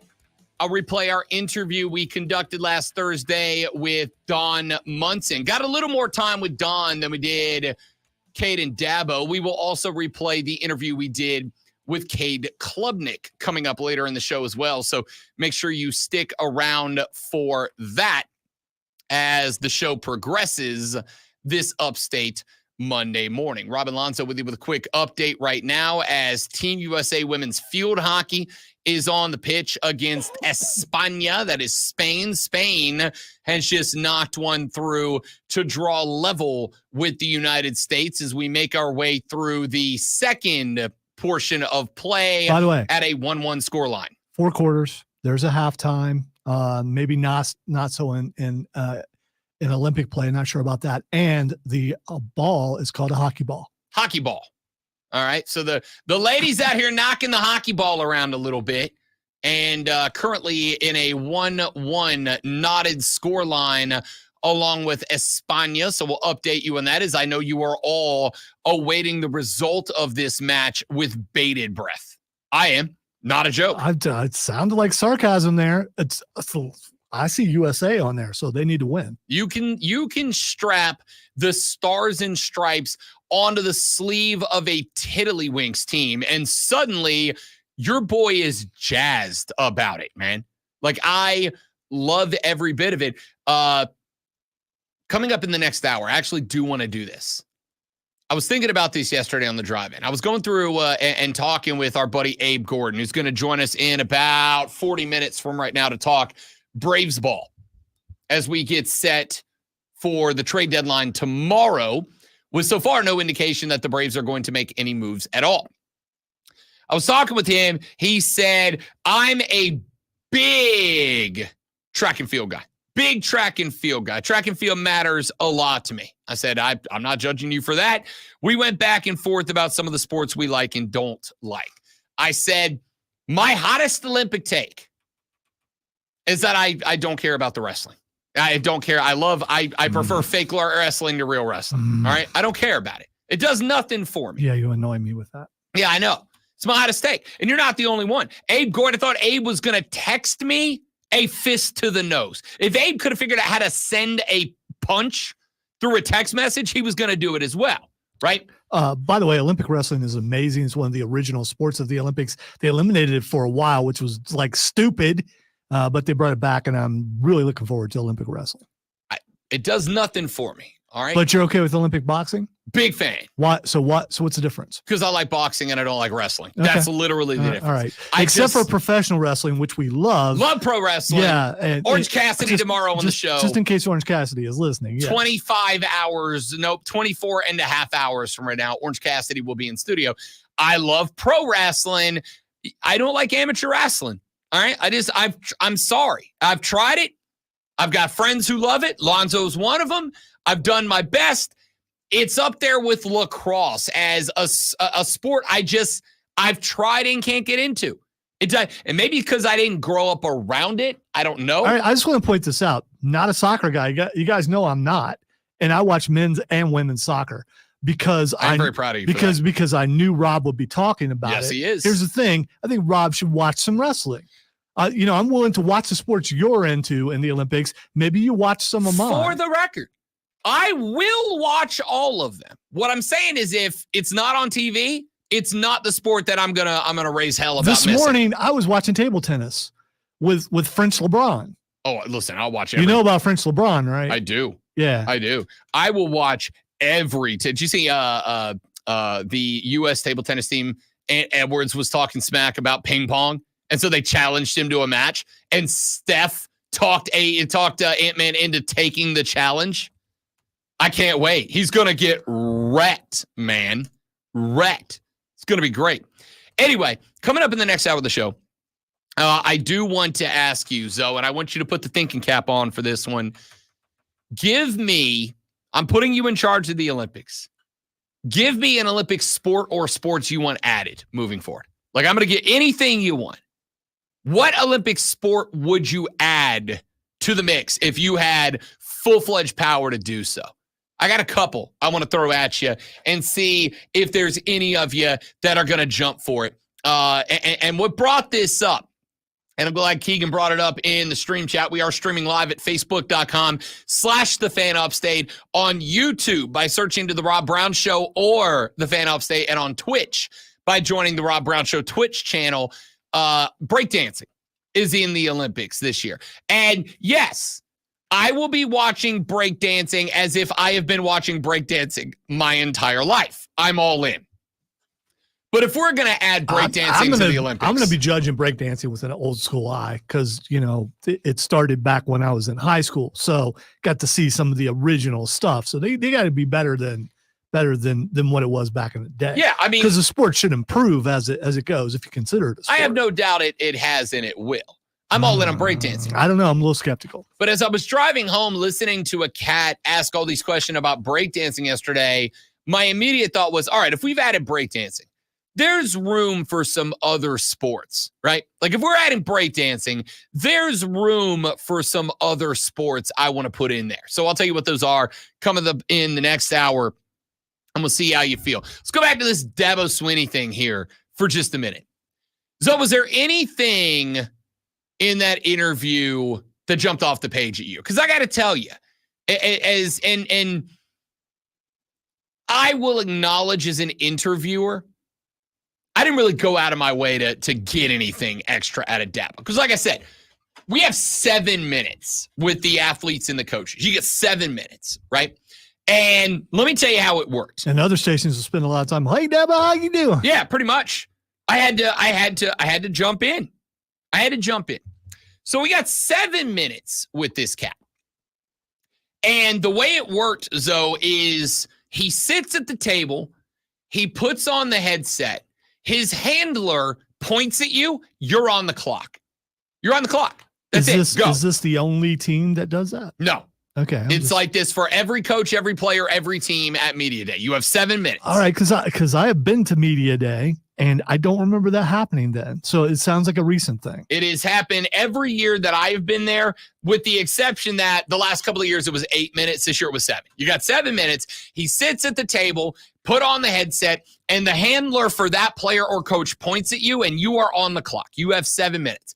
And when they get to the end of that 7 minutes, at 6 minutes, they give you the 1 minute sign. And at the end of that 1 minute, they will, if the player or coach is talking, they will let them finish that point. But the second they're done, they're done. It went like this. When we got to that, and you can hear him take off the headset. When Dabo was finished with the last answer, his handler grabbed him on the shoulder and pulled on him. Dabo took off the headset. He gave me like the two finger, like, appreciate you. And he was gone. He was gone before I finished farewelling him. He didn't hear me say good luck this season or anything like that. He was gone. And we were on to the next one. So it is, I will acknowledge, kind of tough to like dive into stuff, to go deeper than kind of surface level, top to bottom, left to right with these cats. So I don't think I heard of anyone who did any of the interviews with Cade or Dabo or Barrett or any of the guys that were there. I don't think I heard a like compelling answer. The only compelling thing I got from any of them was when I asked Cade Klubnik, who's the best player. Wait. Why would you give that away when you're going to play the interview? Oh, because you're going to hear his answer. I'm not going to tell you what the answer is. Okay, all right. Fine. All right, but I asked Cade Klubnik, who's the best EA Sports College Football 2025 player on the team? And one of the other guys was standing there next to him, and they got after each other on the air for a minute. And I'm going to play you that Cade Klubnik interview later. But the point here is, it's tough to really get anything compelling out of these dudes. What jumped off the page at me, and I will acknowledge that, again, this is partially my fault, but there was also not much I could have done about it, is everything Dabo said, I've heard him say before. I heard him say it at the open house a couple of weeks ago. I heard him say it when he was on the podium for his State of the School presser at ACC Media Days. I heard him say it on other stations he was doing interviews with. Here is one thing I am going to say, and this is what jumped. This is the arrival that I got to. The arrival that I ended at is this. Dabo and Clemson, they are shut off from the outside world. Okay? They're shut off. And I say that because sitting to my left and sitting to my right, sitting to my left and to my right were the two Clemson outfits. Lawton Swan and Clemson Sports Radio were to my left, and the other station in town were to my right. And full disclosure, I like those guys. We're buds. We high five. What's up, bro? How you been? It's all good. But we are competitors, and we know it, right? It's like pro wrestlers, man. You shake hand before the bout. You shake hand after the bout. Between the bell, you give it all you got to win. So I listened to their interviews with Dabo Swinney, and they got the same answers that I did. Like carbon copy. Exact same. By the way, I used the term carbon copy the other day, and I had... So old, dude. I know. And I had a kid go, "Oh, what now?" I was like, "Carbon, carbon copy. You sign the thing, and then you lift up the sheet, and then there's a car, and then they're like, "What's that?" And I'm like, Control C, Control V. That brings up a great question. What is the equivalent in today's lingo? I think it's Control C, Control V, right? No, I mean, I get it, but that sounds like a lot of effort. Copy paste, I think, is what it is. It's just copy paste. That probably would work. So it was the exact same answers. And I'm talking the same numbers, the same order they were presented in, the same verbiage and wordage. Isn't it your job, though, to come up with a question where there's no way you can answer it that way? So here's the last question that I asked him was, hey, we have asked Clemson fans in the upstate to define what success is for Clemson this year. Clemson will be successful if what? Because I was hoping he would give us if we make the playoffs.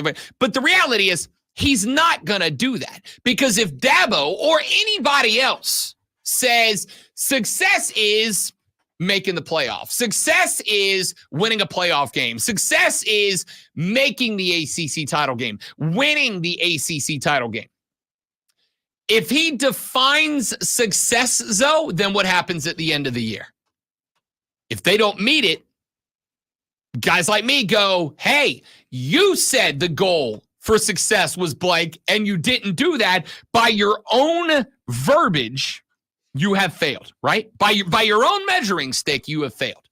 So what I have taken out of our interview with Dabo, out of the interviews that I heard Dabo give to Clemson guys that were covering this event, what I heard out of all of this was one thing. Dabo and Clemson are not going to talk to us. They're just not. They're going to give us their copy-paste, robotic, routine answer, and they are going to do so, I think, so that they don't end up accidentally defining success. Because if they accidentally define success, If they accidentally define success and then they do not attain that, the fire heats up next year. So you would have, as well as the audience, preferred that we actually got some interviews from Florida State because it would have been different than that. Doesn't matter. I'm not gonna what about this conversation, right? Mike Norvell and the Knowles said no Clemson stations. We're not talking to anybody from Clemson's footprint. And okay, fine. I think that's cowardly. I think that's cheap. I think I kind of feel dirty having defended Florida State for as long as I did, if that's the way they're going to handle it the next year. But I also, if we're being a buck, honestly understand it, not because of football, but because of the lawsuit distraction stuff, right? But I don't care about Florida State in this conversation. I care about Clemson. And here's what I'm saying. It is now more important than ever before, Clemson fans, that you define success, because your coach and your football team aren't going to. They're not going to tell you what their definition is. They're just not. I'll tell you what success is. Lonzo reading the Sports Flash. Yeah, we'll see about that. Flawlessly, by the way. Oh, no! That counts. NFL quarterbacks are getting paid as camps open around the league. The Miami Dolphins have signed Tua Tagovailoa to a 4-year, $212.4 million extension. Already screwed up, so I'm not the best. After he led the league in passing yards and a career-high 29 touchdowns last year, Packers quarterback Jordan Love became one of the highest paid players in the league after inking a 4-year, $220 million extension that included a $75 million signing bonus. You don't have to win. You just have to be a quarterback, apparently. Spire Motorsports has confirmed that driver Corey LaJoie will not return to the team after the season. LaJoie has spent 4 seasons with the team, tallying 4 top 5 and 6 top 10s in 129 races. Make sure you tune in this afternoon, 3 to 7 p.m. for a brand new local show, Wire to Wire, that gets you up on the latest local and national sports. Great news, great guests, and a whole lot of fun. All Wire to Wire.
You'll miss Alonzo on the sprint, son. Hard to do in these slides. I normally don't like to do that at this point, but last break was really short.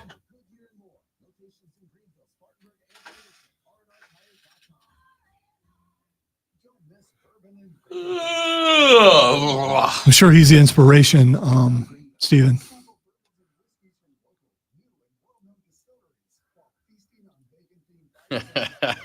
And she's not the only one and not the only sport that got caught doing that. I heard somebody else over the weekend got caught doing that. I think the real question is how many teams have successfully done it before That's the fun thing about cheating is you never know who's done it unless they get caught. Right. Hi, Chris. Hi there. How's it going? Pretty good. Good. Bill Belichick. We weren't really talking. And the Canadian soccer team who is Again? No. no, we're making a joke. The Canadian soccer team who was flying a drone over the practices of their opponents and won the Olympic gold medal last time around, who just got penalized 6 points in the Olympics for doing that going into this one. You can only earn 9 points in the group stage if you win all 3 games. Usually you got to have about 5 to move on. I'm bad at math. It means the max they can earn is 3 points, which means they need a lot. It's dramatic. Oh, I'm real bad at math. If you keep the numbers under 10, I have a chance. I started realizing. Let me speak for Chris when I say we're both proud of you. Way to go. Well, I can do it to 20 today because I wore flip-flops. I started getting bad at math when they started putting letters in it. That was when I dropped out. Daggum algebra. I think I'm just going to do jobs that are words jobs. So all my jobs are words jobs. So more letters More rather letters. than fewer. Yeah, but no numbers. Well, It's not the letters that I wish my job didn't require my math. understanding is that baseball is a game of numbers. It is. It is. It makes it very difficult. But see, like the numbers, nobody's ever been like, if player A has a batting average of 234 and player B has a batting average of 273 and the pitcher has this ERA and what, nobody's ever done that. This is his batting average, and that's just what it is. I don't have to calculate bleep.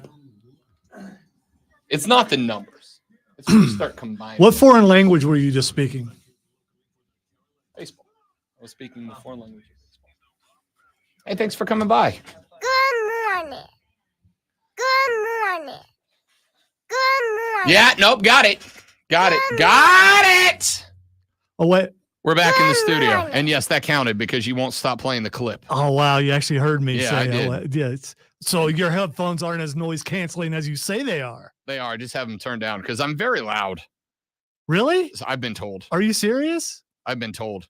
Not by ACC Karen I this was year. going to say, man, you didn't get ACC Karen at all. I'm very disappointed. So am I. Didn't even see her. I don't know if she was there, to be honest with you, because I walked up by the TV set a couple of times.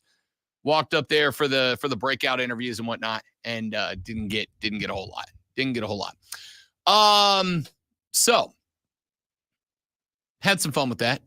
Was enjoying ACC Media Days last week up in Charlotte, North Carolina. Had a wonderful time.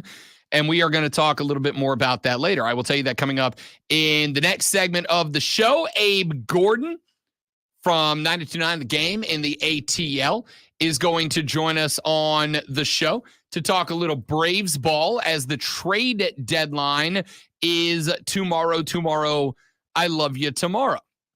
So we got that coming up for you here in just a little while.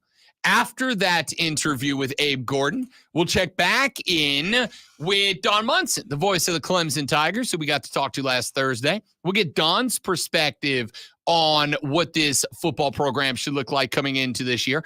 And then in the final hour of the show, you will hear from Cade Klubnik, the starting quarterback for this year's Clemson Tigers. All of that coming up throughout the duration of the show. But before we get to any of that, we were talking Olympics a little while ago because, as Alonzo and I have both pointed out, big fans.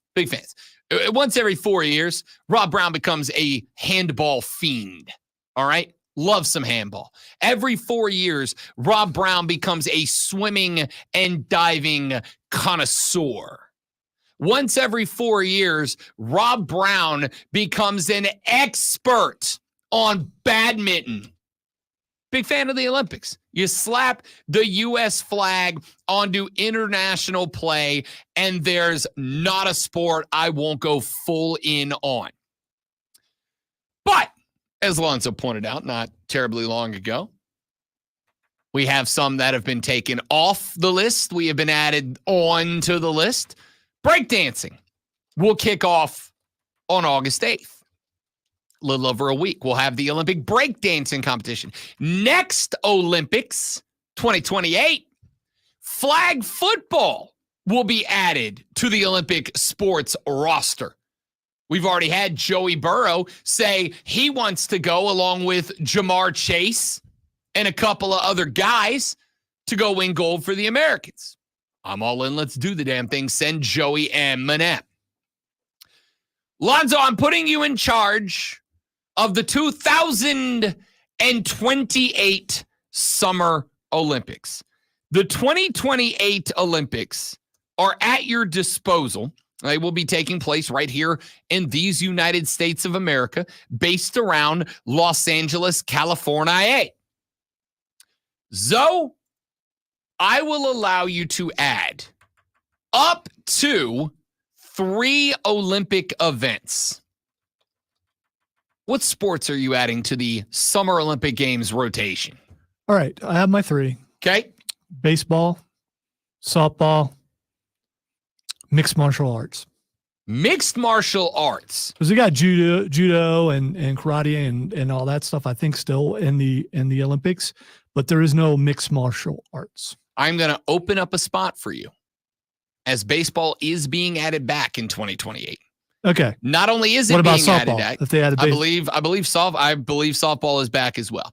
And what's interesting about baseball is there's a conversation going on right now with Major League Baseball, great one, where Rob Manfred is apparently in consideration of allowing Major League Baseballs to play. So Major League Baseball would take a 2-week Olympic break, and the MLB players could go back to represent their home country in the Olympics for the baseball tournament.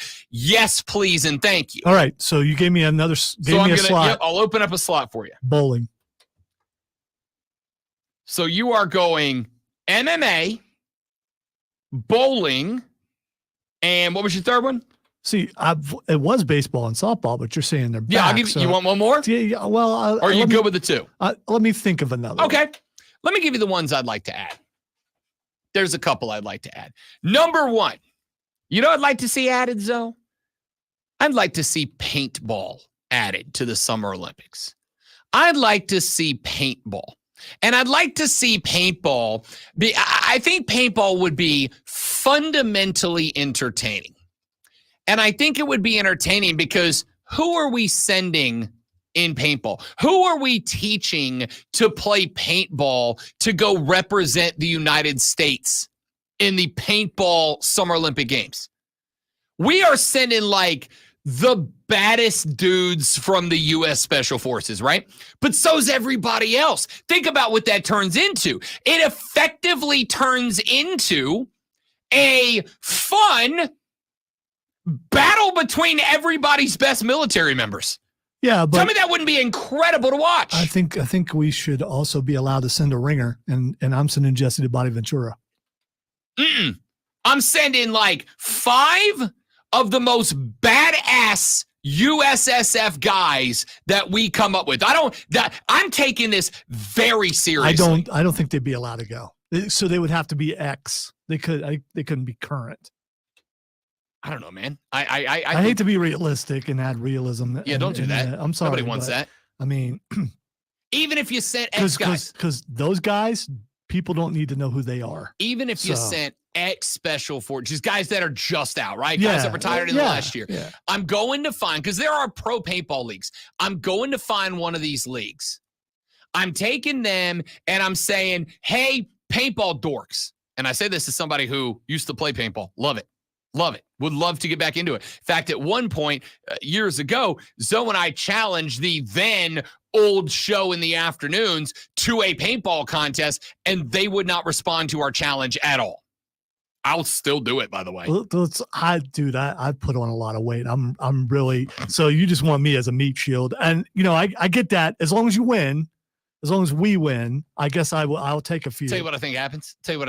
What I think happens there is it ends up being you and Diesel playing winger for me and Cole getting after it. Because you got Cole, grew up in the woods, deer hunter extraordinaire out there. Yeah, I mean, back in the day, Mark Ryan was not going to be any good at this. Right.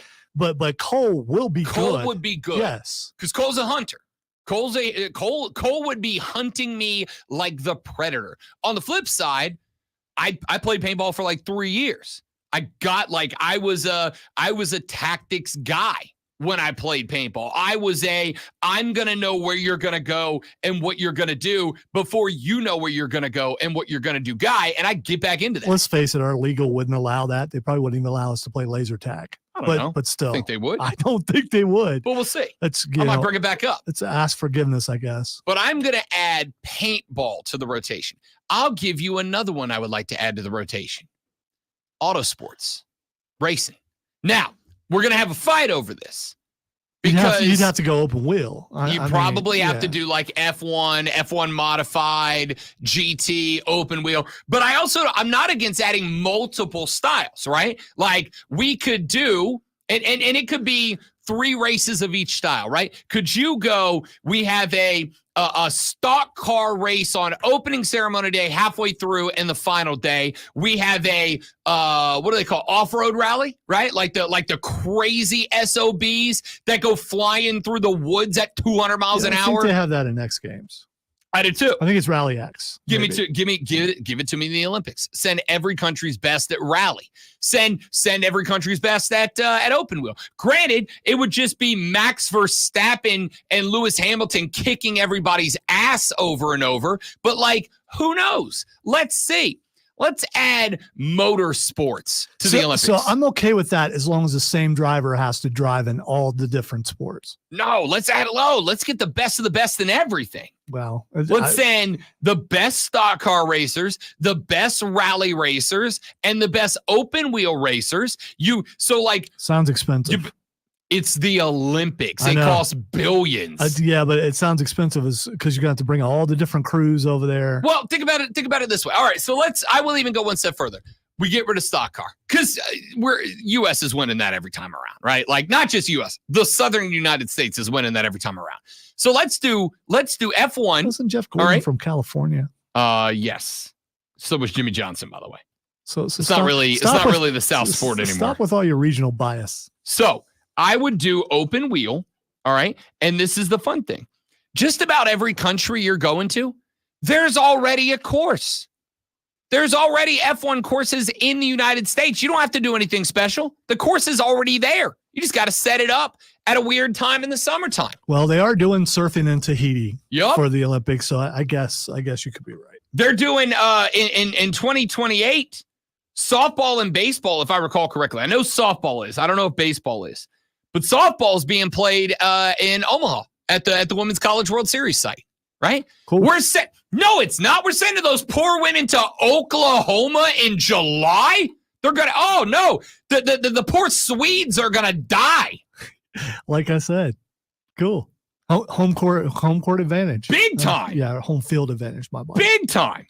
So I'm gonna add auto racing. I'm gonna add paintball. We got a texter, 71307. Start your text with FAN, F-A-N, FAN, F-A-M. We'll read them on the air. We got a texter that said pickleball, with its growth, it's inevitable. That's probably true. I don't disagree, but here's my question. Is pickleball internationally growing, or is it an American thing? Right? Because that's the other thing is if you're going to pick a sport, I think you've got to pick a sport that's like everybody would be involved with. Everybody would be on board with, right? Like baseball is not America's game anymore. All right. So I went to Google it and was going to say other than U.S., but the first thing it says, do they play pickleball in Europe? And yes, and it is a growing sport in Europe. The sport is considered Europe's fastest growing sport and is popular in cities like Madrid, Barcelona, Malaga, Cadiz, and Seville in Spain. España. Malaga, M-A-L-A-G-A. I am not going. I am not going to add pickleball because pickleball is, with all due respect to those of you that play it and love it, I am not trying to bust you up on this. It is boring as hell to watch. It's boring as hell to watch. I kind of want to learn how to play pickleball. Oh, listen, go play. I've played it. It's fun. All right, it's enjoyable, but it's fun to play. It sucks to watch. It is boring as hell to watch. The only person I believe that I know who plays pickleball regularly is Charlie James. So I have to maybe I could get Charlie to take me out and teach me some of the fundamentals. My soon to be. Is there an age limit? I mean, no, anybody can play. No, so I thought maybe you have to be over 50 to play. No, anybody can play. All right. My soon to be brother and sister-in-law play pickleball feverishly in Charlotte. They are both much younger than I am. So this is not the new shuffleboard. No. Because that's kind of what I'm getting from it. Pickleball is being played by everybody. Everybody's playing pickleball right now. But I am going to tell you that it is boring as to watch. How is it more boring than doubles tennis? I mean, doubles tennis is exciting. Why is it not? Because it is a quarter of the size and a quarter of the speed. If you give me Nadal, so it's not like racquetball. I said Charlotte. I meant Charleston for where they live. No, like racquetball is fast paced. I will watch some racquetball. It's fast paced. There's a little contact to it. Pickleball. Or when I'm playing, there's a lot of contact. You know what pickleball is?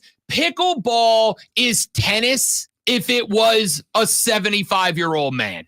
That's why I asked if there was an age limit. It's not. Anybody can play it, but it is boring as hell to watch. It's god awful boring to watch. Are you trying to say there's no skill involved? No, that's not what I'm saying. I'm saying, once again, I'm saying what I mean. It's boring. You and I have never had a pickleball discussion before until now. So I'm asking you what I believe are legitimate questions. It's boring to watch. It is slow. It is small. It is boring to watch. That's it. That's the whole take. So like baseball? No. Okay. No. Baseball is incredible to watch. So the reason why I'm pointing this out is because baseball is boring to me. Pickleball might be exciting. Go watch them. Pull it up on YouTube and watch it. And you let me know. Like there's pickleball leagues where Tom Brady invested heavy, I think with Gronk actually, invested heavy in a pro pickleball league. And people are watching it. I tried. It is boring as hell. It's boring as hell. So I do think pickleball is getting at it. When Rob hits 40, suddenly he's going to get the urge to play pickleball. It's going to happen. Listen to what I'm begging you to listen to me this time. I'm begging you to actually listen to me. I hear every word you say. Okay. I mean, it doesn't mean Here's what I'm saying. I've played it. It's fun to play. It's fine to play. It's a great time to play. And it is also boring to watch. So you're saying you lost? No, I don't remember. I played for like 3 minutes. If you won, you'd remember. It's fun to play and it's boring to watch. That's it. That's all it takes. It sounds like, here's what I'm hearing. I'm not good at it, so I don't like it. Why does everyone in my life decide that they want to tell me what I actually mean? Why can't one person go, oh, I hear what you're saying, and that's a wonderful point? Sounds like a you thing. No, it's everyone in this building. All right, so point here is pickleball's boring to watch. And yes, it is going on. And no, I have no interest in it. So I'm adding motorsports. I'm adding paintball to the rotation. Texas said, totally agree on auto racing. 2 Olympians from each country. Texas said, instead of motorsports, what about go-kart racing? Here's what I want. I'm good with that. I'm good with motorsports. If you do go-karts, I think the team should have to build their own kart too. Let's do, what is that, Crash Up Derby? Put all the countries in there at once? Like real-life Mario Kart? No, what they used to do. Oh, like a demo derby, but racing. Yeah, but just put all the countries into one arena at once. That would be awesome. I'm for it. Texter said cornhole. You know what? If that is one that like the world would get behind, I'm all in on cornhole. I just don't think that's going to be a worldwide phenomenon. I'm a cornhole prodigy, so I don't need to play it anymore. That's it. And I'm 1-0 in pro wrestling. Let's take a break. When we come back, Abe Gordon from 92.9 The Game and the ATL talks a little Braves ball with us next on the Rob Brown Show in the Fan Upstate.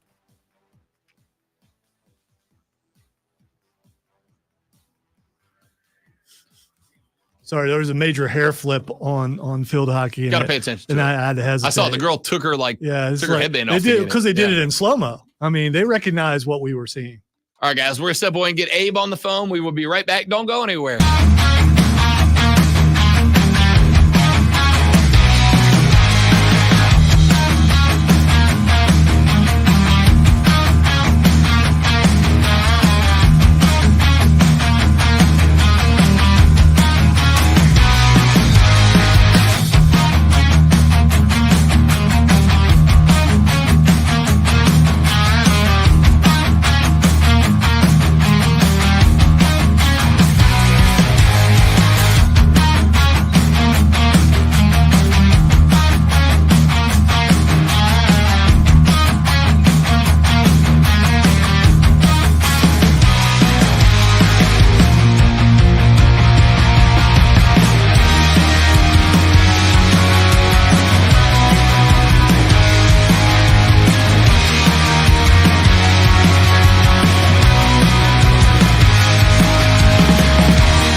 Wonder if you can tie in the Olympics. Ooh, what do they do? And do they have like penalty shots or whatever that? Do they? Okay. The Rob Brown Show continues here on the Fan Upstate. We've talked a little bit of baseball today on the radio program. We continue to do so now with our friend from over in the ATL. He is the host of the Abe TL show on 92.9 The Game in the ATL. I have had the pleasure of knowing this young man for far longer than he's probably willing to admit publicly. My guy, Abe Gordon, joins us to talk a little Braves ball. What's up, Abe? Not too much, Rob. As always, appreciate you having me, man. Doing a little bit better than the last time I was chatting with you in regards to the Braves, but based off how things went yesterday, not a ton better. And so it's going to be a troubling discussion, I believe, between you and me today. Abe told me when we were texting back and forth well into the evening talking Olympics the other day that when I had him on today, it was going to be unpleasant, and I believe there were some FCC violations within the context of the setting up of this interview. The fortunate thing is, Abe, the Bravos took a couple of back from the Mets since you and I last spoke in order to get back above the Mets in the NL East. The unfortunate part is that for about a 24-hour period, the Braves were behind the Mets in the NL East. Just overall, and I also want to say, it's injuries, but overall, why are the Braves the Braves? Boy, that's a loaded question. You almost start to wonder if it goes back to too much belief in yourself. And we've seen this across a number of sports, right? Teams just think they're going to get something handed to them, and it doesn't work that way. And so for whatever reason, because I don't have an explanation, you can throw out Ron Washington's no longer there. What sort of impact is like anything you try and explain away is just really, really grasping at things. But you've got a number of guys that are among the best at their position in baseball, not performing like guys among the best at their position in baseball. And when you talk about Michael Harris before he went down, he was on the struggle bus. Certainly Matt Olson has been riding it most of the year, as has Austin Riley. And obviously Orlando Arcia, who was an all-star, although that was unexpected on its own accord, is not playing anywhere near that level this year. And so offensively, you're just not winning games the way you were able to in previous seasons. Now, the pitching has masked that a little bit, but I think you see that starting to fall apart on its own. You talk about the ups and downs of the weekend, right? You're right. You lose Thursday and Friday, you fall behind the Mets. You win Saturday and Sunday, you're starting to ride the high again, but at the same time, you get news that Ronaldo Lopez is headed for an MRI. And it's just like the hits just keep on coming. And quite frankly, with the trade deadline 28 hours away or whatever time it is tomorrow, there's not going to be enough time to make this team one that can get it done in October. It's just not going to happen this year. So let's go with the biggest question. And I think this, Abe, is the question that is most important right now, because I don't think, and I think the last probably 5-6 years, if we went back and looked it up, I think this stands out. If you're a World Series team, you have to make deadline moves, right? Like that's just the way that it's been. If you were a World Series champion, you made deadline moves. That includes the Braves title run a couple of years ago. Are we going to see Atlanta do anything coming up to the deadline? Or is Alex Anthopoulos going to look at this situation and go, once we get everybody back and healthy, that will be the same as doing a big trade deadline push? I think Alex Anthopoulos is looking at, and look, you have to be realistic, right? And for me, if I'm Alex Anthopoulos, and look, some people may say, you may have guys that call you and say, boy, that guy's got a loser mentality. And if you feel that way, fine. If I'm Alex Anthopoulos, I'm looking at this team right now and say, it's just not the year. It's not going to fall in the right way. And I'm not trying to overextend ourselves, get rid of prospects, do this, do that for a team that's not going to win the World Series. And look, maybe something pops up unexpectedly, but I don't think they're going to be overly aggressive this year. I don't think there's a move or a number of moves that can put you in contention. I've seen nothing to make me believe that you can get it done with guys that are on this roster this year. It's just not happening. Austin Riley has shown glimpses of getting going and then falls back into it. Same thing with Matt Olson. The offense is not going to be there for you to win in October. Maybe the pitching would to some extent, but now you've got more injury concerns along those lines. It's just not the year, man. And you have to admit to yourself that and kind of be honest and open about that and just kind of settle into the mode that, all right, we're not going to trade away prospects that maybe we could use in a trade next year. We're talking with Abe Gordon from 92.9 The Game in Atlanta as the MLB trade deadline is tomorrow, waiting to see if Atlanta decides to make any moves at all. We do have a texter on our text line here, Abe, that says, is this season not similar to the 2021 season? There were a lot of injuries that year, and we did not get hot until August. Is it fair to draw comparisons from this year's team to the World Series team? No, I don't think so. I think you're talking about two different ball clubs that have totally different feelings around them. And this feeling around the Braves right now, it feels like a team that is defeated. It feels like a team that is holding on. And you also have to settle with the idea of the weight of the expectation. And that's something that the previous teams didn't have to deal with. And this team, for whatever reason, is not handling it well. And maybe it goes all the way back to Strider and Acuna. But the offense just never got going. I mean, at least in previous seasons, there were glimpses of, all right, you can kind of see it coming around. Maybe it'll become – there's no glimpse of it right now. There's no reason for me to believe that the offense is going to get going, that they're going to snap into it and fall out of whatever slumps that they've been in. So, I mean, I understand it, but there's also a situation here, Rob. Fringe moves are not getting us done. And you made fringe moves in previous seasons that have had major impacts. This is not a fringe move type of year. If you're not bringing in one of the top arms or some significant bat, even though I don't know who that would be at this point, you're not going to make a difference. You're not going to make a dent. I really wanted Randy Arozarena in Atlanta.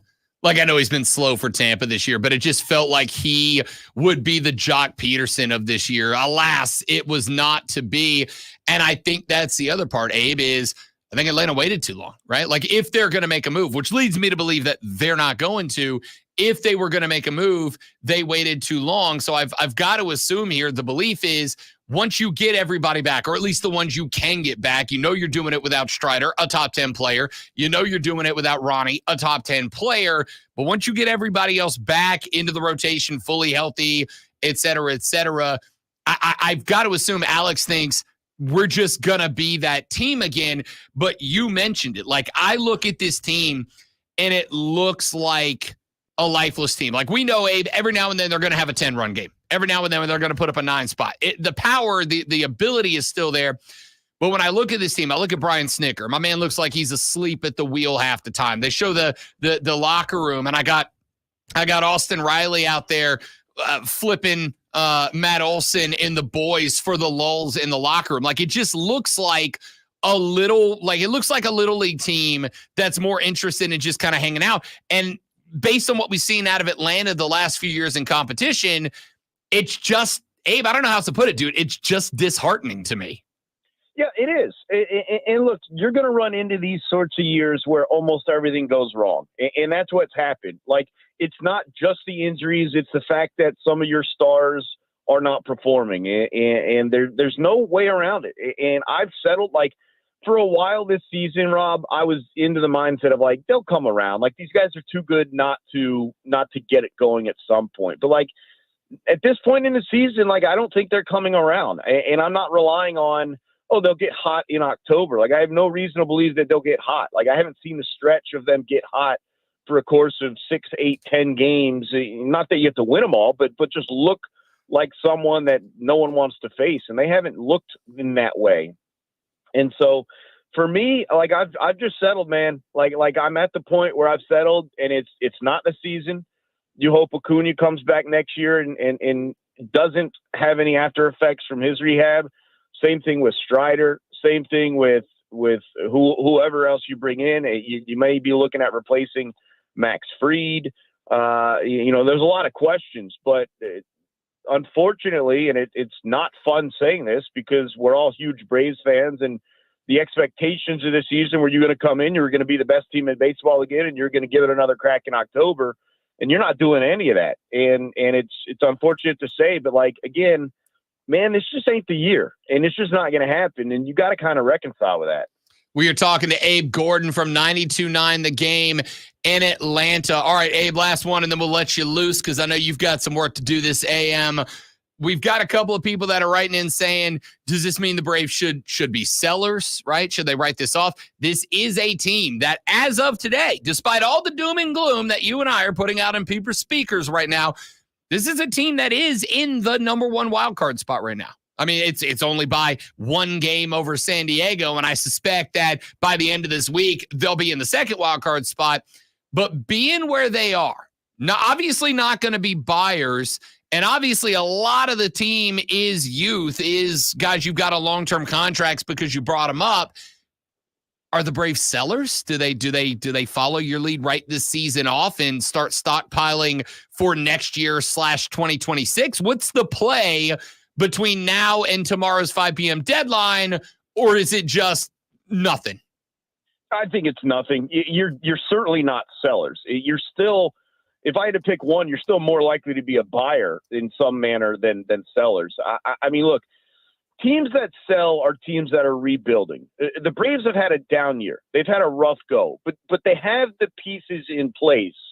And so you're not changing anything. You're not moving guys of significant value, especially ones that you already have deals with. Now, the one guy that you could have sold, if you really wanted to stretch yourself thin here, would have been Max Fried. If you had already committed to yourself that you were not going to re-sign him and we're not going to be competitive in that market, maybe there was something there. You get a number of prospects back, kind of re-girdle the farm system there a little bit. But that's not happening either. Certainly not happening with him out on injury. So, but no, they're not selling. They're chalking this year up, and they're going to give it another run next year, and they're going to do it with most of the same guys that you have right now. So no, you're not selling. Certainly not anyone significant. I mean, there are a couple of names that, like, if you have to move Ramon Laureano or Zach Short, like, so be it. But like, of all of the names that I think you're discussing, none of those guys are going anywhere. Abe Gordon is the host of the Abe TL show on 92.9 The Game in Atlanta, Georgia. Abe, my man, we'll circle back around in a couple of weeks because I think we're either going to be having discussion going, holy crap, we were wrong and glad to do it, or everything is sad and we need to drink together. We'll find out either way. Appreciate you, big dog. Well, look, here's the deal, Rob. While I have lost confidence, it only really matters what happens in that team. And look, if they can make the playoffs, it is still anything goes. We've seen teams worse than this one get hot at the right time. So I'm not expecting it, but I also wouldn't be like totally shocked by it. But hopefully that's a discussion we can have in a couple of weeks. Same and same. Abe, appreciate you, fella. Talk to you in a little while, man. Always enjoy it, Rob. Thanks. You got it. That is Abe Gordon from 92.9 The Game in Atlanta, Georgia, host of the Abe TL show. You can follow him on X at Abe Gordon. John Blau of the Post and Courier when we come back on the Rob Brown Show in the Fan Upstate. You like? All right, guys, quick read. Then we're lining up John, and we will be right back. Don't go anywhere.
don't know when Shrek 5 will come out, but I will go see it. I don't know. I think it started losing me around 3. I mean, it's not the same. Mike Myers stopped being funny a long time ago. Oh, I disagree. But luckily, the writing has been fairly good on those. Shrek's been phenomenal. I was going to say, name me the last movie he was in that he was funny on. I couldn't name you the last movie he was in. Right. But that's not I don't know, that's him not being funny so much as he's just not an A-lister like the Austin Powers days.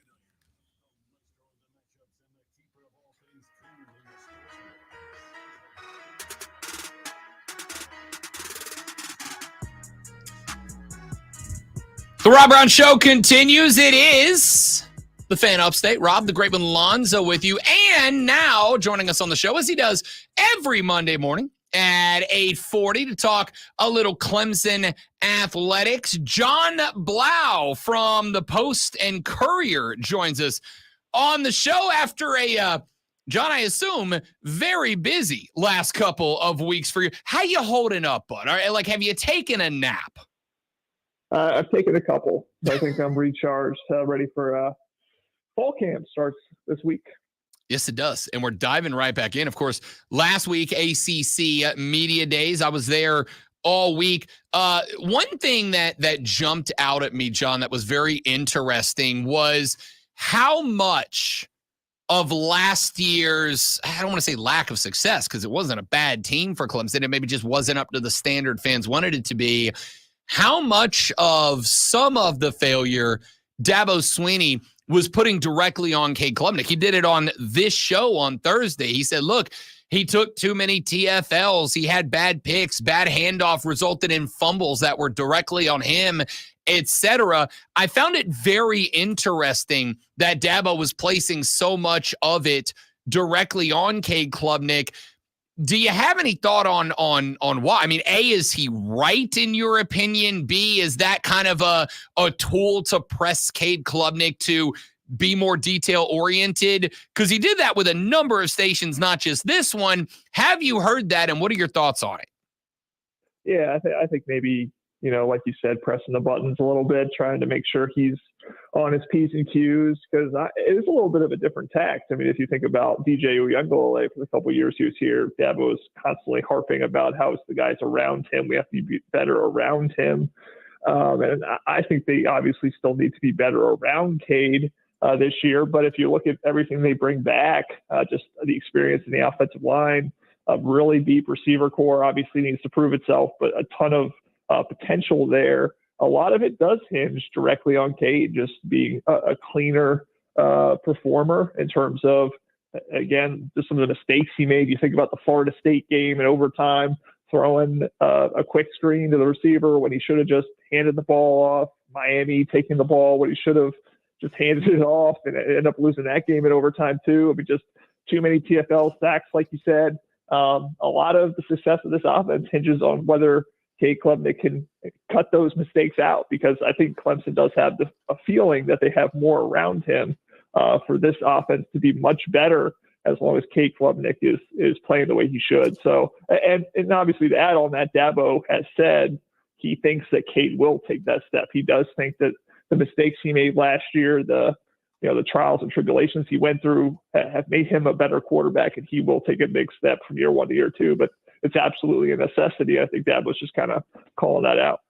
There was something else that I found interesting when we spoke with Garrett Riley at the open house, when I spoke with Cade Klubnik on Thursday, when I spoke with Dabo Swinney on Thursday. All of them said that one of the things they want to do is give Cade Klubnik what he wants within this offense, right? To almost like they were going to tailor the offense to allow Cade Klubnik to make decisions, as opposed to try to box Cade Klubnik into this offense.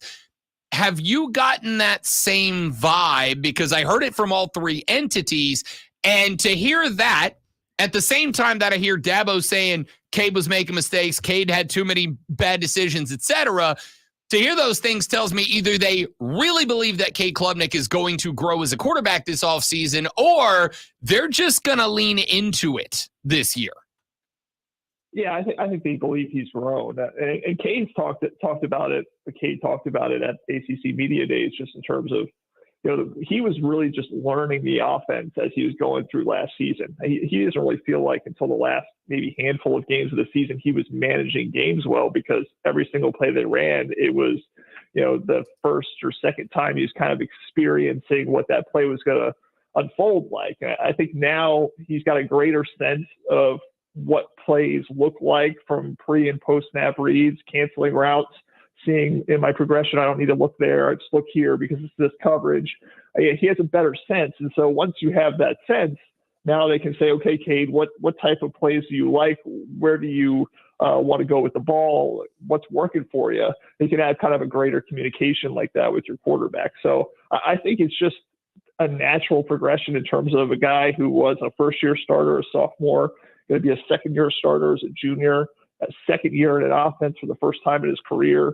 I think they do have faith that he's starting to kind of get a grasp and a handle for what's going on. And obviously, everybody saw the game-winning drive against Kentucky. I think they really do feel like when he is able to play freer, not think as much, and I think some of it's psychological in terms of just feeling comfortable and settled, that he's a better quarterback. And I think that's just part of that is, again, like you're saying, talking to him, what is comfortable, what does he like, kind of give him more ownership there. I think they have a sense that he'll do a pretty good job in that situation. We talked with Cade Klubnik about Phil Maffa, and he went on to say, hey, look, man, one of the nicest, sweetest guys you're ever going to talk to, but then you put the ball in the gut and the guy becomes an absolute animal. I know that Garrett Riley's talked a lot more about his, quote, dirt raid offense, end quote, but then I've also heard all the comments about turning Cade loose and making sure Cade's comfortable, et cetera.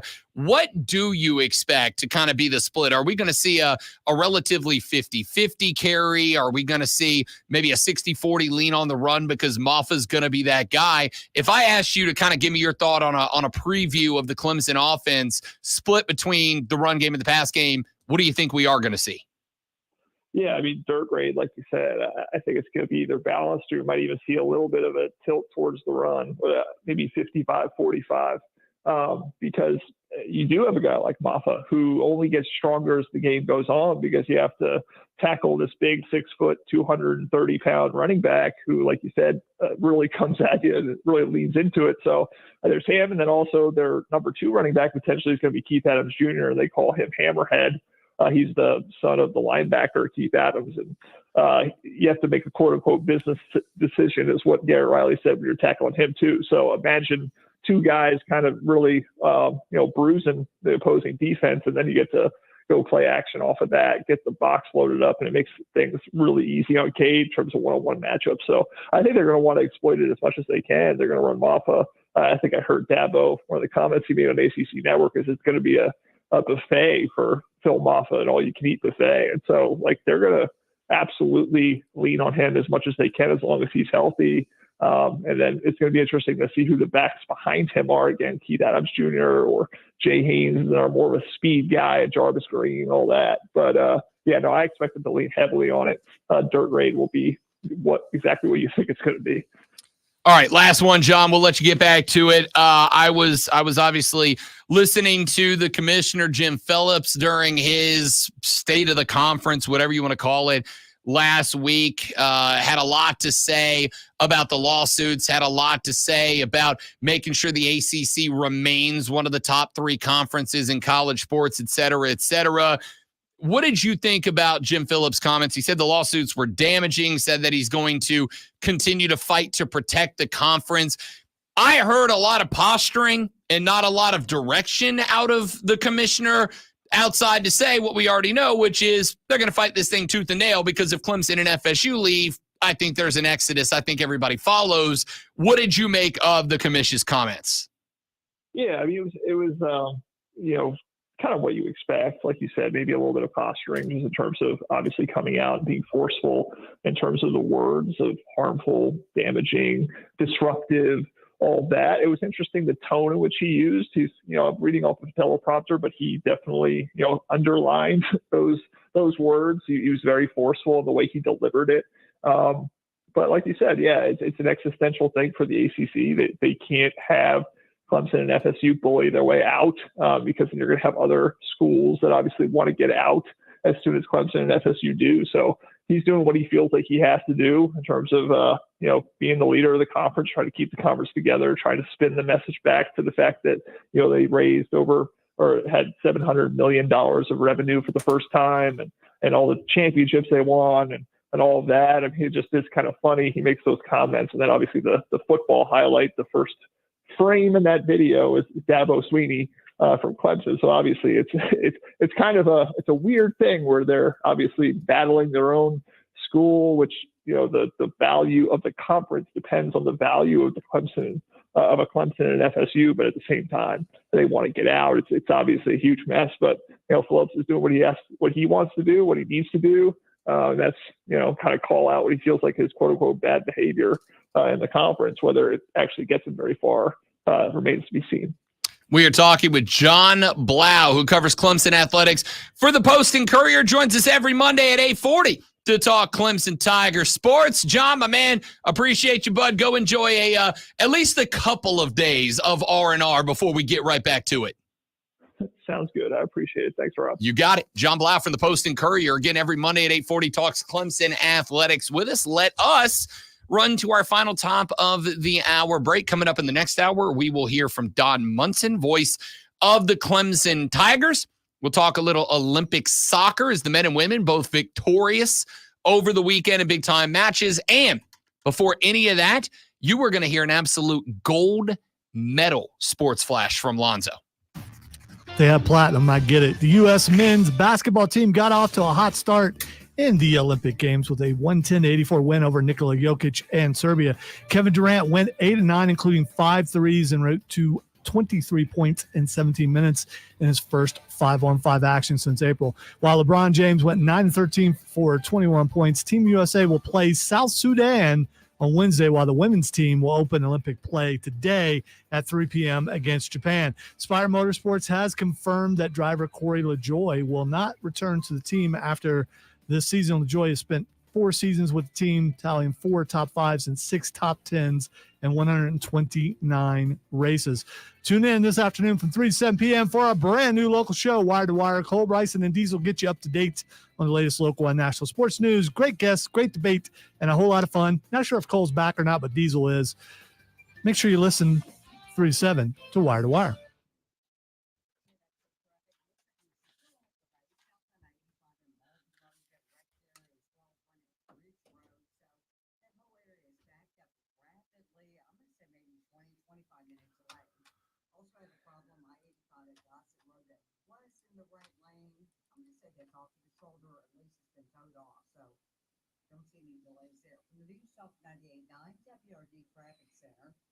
I'm Lord Houston on the fan, upstate. Is arthritic joint pain keeping you from doing the things you love? Bone-on-bone pain in your knees, hips, back, or shoulders? Hey, it's Charlie James. There are exciting new cellular therapies that can get you lasting relief. QC Kinetics is helping patients like you every day. QC Kinetics is the nation's leader in advanced regenerative medicine. I'm talking cutting-edge treatments that accelerate your own body's healing properties, revitalizing your joints so you can move again. They've helped so many people here and tens of thousands more around the country. If you're living with chronic pain from arthritis or injury, you need to know steroids and surgery and pain pills are no longer your only option. Learn how QC Kinetics can treat the pain, enhance your joints, restore your mobility, and give you long-term relief with no downtime. This is the future of medicine. Call for a free consultation now. 864-448-3772. That's 864-448-3772 in Greenville and in Nashville. 864-448-3772. Mad World Haunted Attraction is having the biggest ticket pre-sale of the year. All tickets will be 35% off from Monday only on Friday, August 16th. Get your Mad World tickets for the season on our website. Yes. I'm here for it for a couple of reasons. Number one, there's a couple of very good comic books that connect Tony Stark to Doctor Doom, including some where he is Doctor Doom. Number 2, I think you can honestly pretty easily come up with a pretty good multiverse storyline to explain that. One of my favorite things so far, people are showing Tom Holland Spider-Man, the look on his face when he sees. I think that's interesting. Number 3, somebody said, well, all you're doing is making it to where the stakes don't matter in the multiverse. And my response is, number 1, yes, they do. Iron Man's dead. Our Iron Man is cooked. But if you're mad about that, you already had to be mad about Endgame because they've already done that with Gamora and Thanos, right? Both of them, spoiler alert, both of them died and then didn't come back. Both of them died and were replaced by another multiverse version of themselves in that movie. In Thanos' case, he died again, didn't he? I believe. Yeah, he got his head chopped off once and then he got dusted at the end. Gamora, and remember, because the whole thing with Black Widow was if you die on Vormir and you were the sacrifice for the Soul Stone, you're dead. Hulk said that, right? Except for Gamora got cooked by Thanos for the Soul Stone, and then the multiverse version showed up. So that is already out the window as something to be upset about. Well, also, Black Widow could show up in Secret Wars because how that works, they bring, So. And that's the other thing is because of the particular setup of Secret Wars, which I don't want to give it away yet, but you've already seen that. I did that to myself, so I had to mark it out because I'm the one that brought the Secret Wars thing in. So you already know why, frankly, none of this really matters all that much.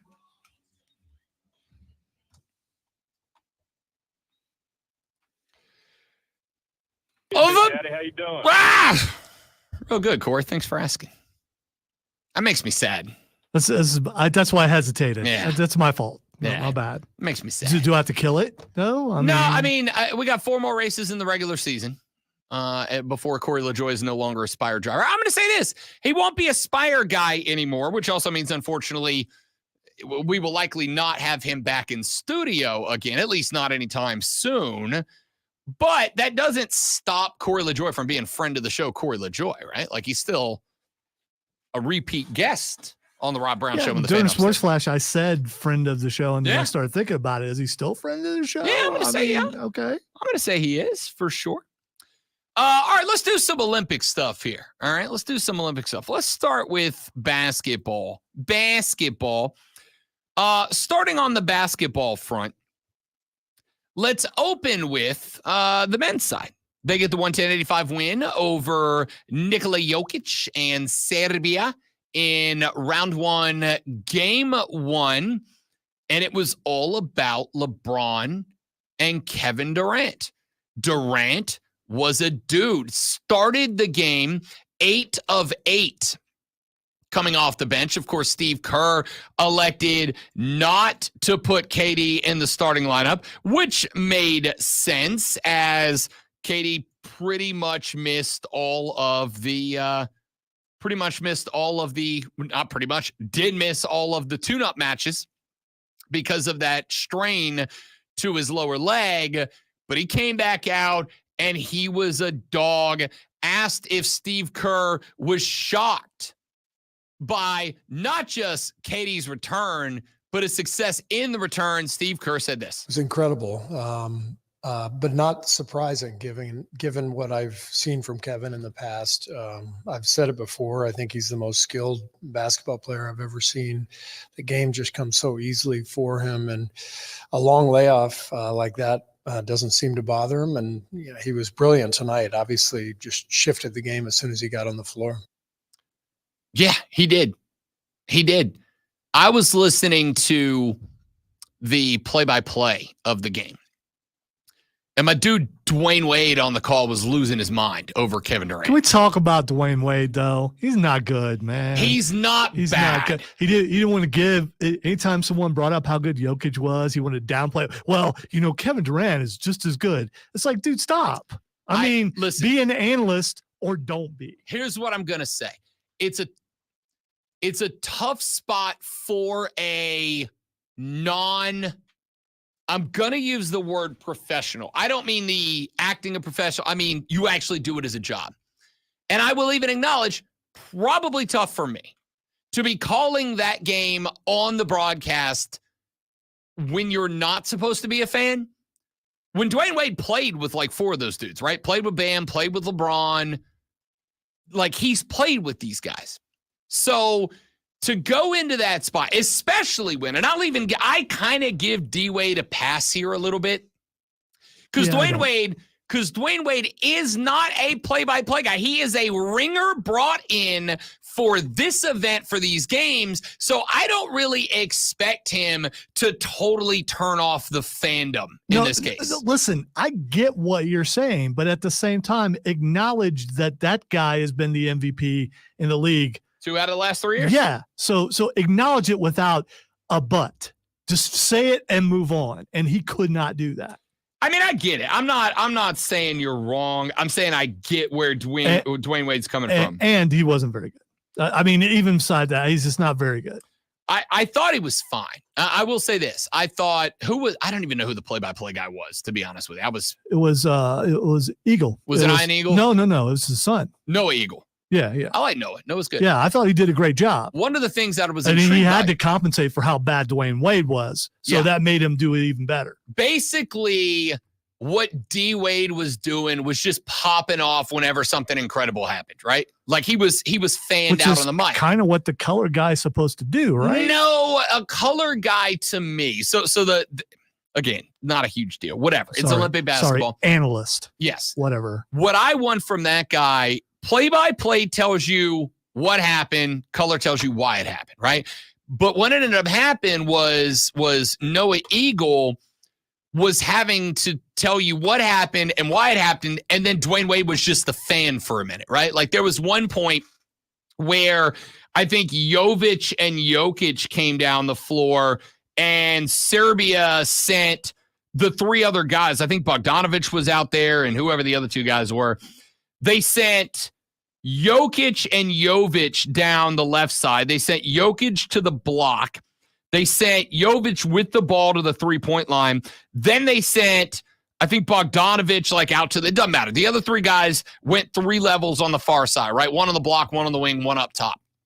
And Noah Eagle's like, all right, here comes whoever, Jokic and Jovic, playing the 2-man game on the left-hand side. And they're doing this because what they're trying to do is force Joel Embiid to come out, play a little further. Like he's explaining the game. And I'm like, that's Dwayne's job.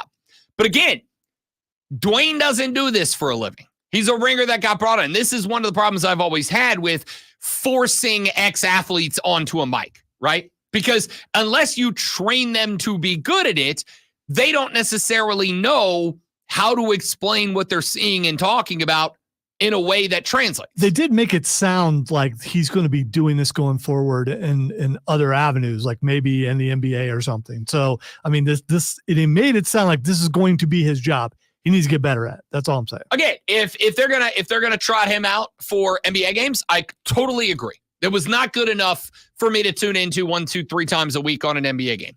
For the Olympics, I'm fine with it. To the point where I'm going to try to find the foreign broadcast whenever I watch. That's a little dramatic. That's a little dramatic. Can you even get those, I wonder? Oh, I'm sure you can. I didn't go looking for it, but I'm sure you can. I thought it was fine. All right, let's keep going with the team. LeBron James. So when I talked about this back in the first hour, this dude is not playing. I will say one more thing about Dwayne Wade. One more thing. The only issue that I had was that Dwayne Wade kept making the same 3 jokes and references over and over, right? Like at one point, Kevin Durant knocked down his 3rd or 4th 3, and he was like, his pronouns are he, him. And then that LeBron threw down an oop, and he's like, yeah, his pronouns are he, him. And I'm like, all right, bud, we got it. It's a pronouns joke. We understand. But that's the third dude you've said that about in this game. I need you to have a new go-to about how he is him. I'm good with it. The pronoun reference, fine, whatever. I don't care. All right. My pronouns are in my email. I don't care. If it bothers you, delete my email. I don't care. On the flip side, you just made the same joke 7 times. Okay, we get it, right? But outside of that, I was good with it. All right. So LeBron James, You sure there's nothing else that you can think of? I mean, not yet. I'll come back. If I do, I'll come back around. Okay, all right. As far as LeBron goes, like, and so and I, again, we talked about this earlier. Olympic LeBron is coming for blood. Yeah, LeBron had another level that he was going to get to following the 5 friendly games that we played. And you know, Spo and Ty Lue both told me, you know, they've coached him before. They said when the stakes are at their highest, he's at his best. And he was really good in the friendlies, but there's a different level of energy. And at 39, for him to still be doing this is amazing. But there are times where he kind of conserves his energy and uses it at the right time. And we needed that tonight. Yeah, that's it. And for the record, good. He's 39. Good. He's ancient. Good. Because here's the thing. I don't need LeBron out there going full throttle when Team USA's up 20 on Serbia. I need LeBron to hang back. I need LeBron to chill. Why? Because, you know, as Dwayne Wade pointed out at the end of every quarter, well, you know, it's really important that you close out quarters. I'm like, is the last 5 more important than the first 5, Dwayne? You don't have to say it at the end of every quarter, my guy. So other than that, you're okay. Other than that, I'm good with Dwayne. Dwayne just had banger after banger after banger all game long. So I'm good with that because, yes, teams are going to push you at the end of quarters. They're going to push you towards the end of the quarter. And I want LeBron to be able to go full afterburner at that point. I want LeBron to be, when Nikola Jokic, as he did at the end of the second quarter, starts to get hot a little bit, that's when I'm going to go, LeBron, now. LeBron, now. Now it's time for you to go full throttle. Now it's time for you to open her up. And that's what happened. And I was good with it. But there was one very interesting thing that happened. NBA champion Jayson Tatum didn't play. Yeah, it's tough, but Jayson handled it really well. I talked to him today before the game that it may play out this way, just with Kevin coming back and the lineups that I wanted to get to. But that'll change. You know, Jayson's going to play. Every game's going to be different based on matchups. He's a total pro. He's, you know, first team All-NBA 3 years in a row. I felt like an idiot not playing him. But in a 40-minute game, you can't play more than 10. You really can't. And, you know, so I think he's an amazing guy, great player, and handled it beautifully. And, you know, he'll be back out there next game. You know what he meant was, listen, kid, you're the Christian Laettner of this team. I mean, as far as stardom goes, I mean, yeah, you're a pretty good player, but you're not on the level of he, him and all the he, hims that are on this on this team. So I'm going to get you some playing time in a game where we know we can win. But this game mattered, so sorry. I hope the bench was comfortable. Oh, so he's Rob Brown. Got it. So I am going to elect to believe Steve Kerr. Also, welcome to the board, our new sound clip. I felt like an idiot. I'll use that a lot. I felt like an idiot. Because I am an idiot. I felt like an idiot. So I think that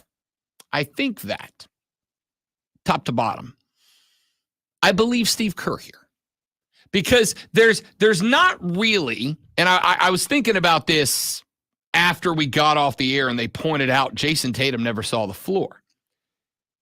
What spot in this game would I have put Jayson Tatum out there? And the answer I came up with, so was I'd have put Jayson Tatum out there if Durant checked in.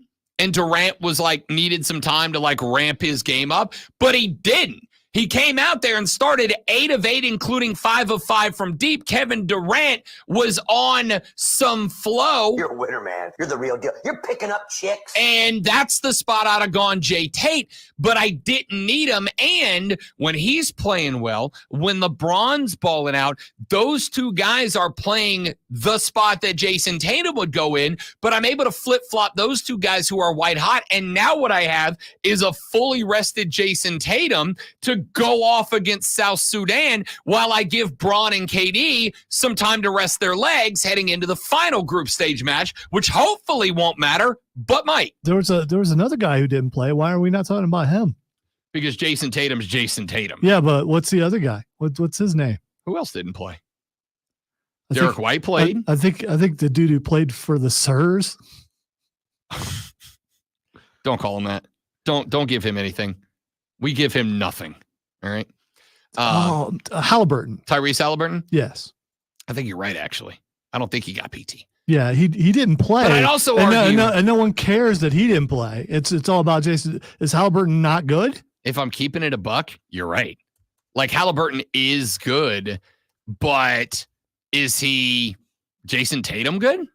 I don't think so. Apparently they're equal because neither one of them played. But again, I would also point out, let's go one step further, and let's point out that game was well in hand, and near the with a few minutes left, he could have put both those guys in there. He absolutely could have. What it comes down to is the guys who were in there didn't want to come out, and so he listened to them.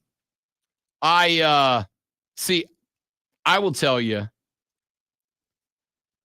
managing the egos of this team, to me, has got to be the biggest challenge, right? I think the biggest ego is the guy coaching. So, I mean, I'm an idiot. Yeah, well, you were never going to put him in anyway. I felt like an idiot. He was never going to put him in. And he knew he was going to have to explain it afterwards. Again, I would ask you, where's the spot you put him in? I just said it. And for the record, that game was not out of hand till about 2 minutes left to play. Right. They were up by you, 10 or so. So what you're saying is there would have been a major drop-off if you put either one of those guys in. The reason I was bringing up managing which means he's not good enough to be out there. The reason that I was bringing up managing the ego of the players on this team, and that is probably Steve Kerr's toughest job. It's not the same as when you're coaching an NBA team. Well, he watched one of the best of all times do it in Coach K. Managing the ego. Right, but Coach K didn't have allegiances to separate players for separate reasons like Steve Kerr does when Steph Curry's out there. Remember, at one point... That's why he was a better coach of this kind of team. See, I don't agree, though, because Coach K doesn't have the experience of managing the ego like Steve Kerr does. And sometimes managing the ego is smoothing the ego the right way, the right time. So I'm glad you stopped yourself there because real close to know where you were going. Managing the ego sometimes is understanding. Like sometimes there are some players you got to give the special treatment, like Steph Curry. When Steph goes in, gets roughed up, Steve Kerr pulls him out. Steph walked to the bench, walked over to Steve, looked at him, talked to him, and goes right back to the scorer's table. If it's anybody but Steph, Steve Kerr's not putting him back in. But Steph walked over there and said, put me back out there with Braun and let me do my thing. And Steve Kerr did. I think for some of these guys, because I don't know, I was this way as a high school player, and it's going to be looked down upon. Watch this, y'all. Lonson's about to judge the hell out of me. When I played for my team, basketball, high school, not quite Olympic level NBA player. Not quite, close. When I played, if I didn't play for 38 minutes and then my team was up 30 with 2 minutes left to go, I don't want to go in now. I will sit my ass on the bench where you have me for 38. You didn't want any garbage time. Correct. I'd rather not play. Honestly, I would rather not. I would rather sit for 38 and let the dudes who built the 30-point lead finish it than send me out there to be the guy that is known as the scrub-ass end-of-the-bench loser. Just let me be the guy that's never on the court so nobody knows. All right, I'm going to keep my warm-ups on. I'll be here at the end of the pine. I will come out. I will bust my ass for you in practice, but don't throw me out there for the last 2 minutes when we're getting it handed to us or handing it to them. See, I'd rather not play. See, that's not me. If I don't play, you put me in the last 2 minutes of a football game, I get in there, I get a sack, and I turn around and look at the coaches like, see, this is on you. This is what could have been out here. Yeah, but you've decided to not let me out here. Nobody thinks guy who gets a sack in the last two is getting a sack in the first two because they ain't doing their thing no more either. All right? It's garbage time. We call it garbage time for a reason. It's not, I'm going to make the Pro Bowl in the last 2 minutes. So what you're garbage. saying is they didn't give Jayson Tatum and that other guy playing time because they didn't want them to to deal with the fact they were going in for garbage time. Because what's the headline? Jayson Tatum makes 2 minutes of garbage time appearance. By the Who way, cares? they're still talking about it anyway, so it didn't solve the problem. I'm not saying it did. If he goes in and gets some monster dunks or something, they're good. I mean, there might be some European people who wanted to see Jayson Tatum play. I don't care about them. I ain't there for them. I'm not there to make the French fans happy, as they clearly weren't when Joel Embiid came out. I'm not there to make the French guys happy. I'm there to win. All right, real quick before we take a break, because I know we're right up on it. I'll save this for the other side. Don Staley talked about Caitlin Clark not being on the squad, and we love Don on the show. I love Don Staley. I've told you she's my favorite active coach. But Dawn, she gave up the game on Caitlin Clark a little bit this weekend, and I have to address it. All fair in love and basketball. Back after this on the Rob Brown Show in the Fan Upstate.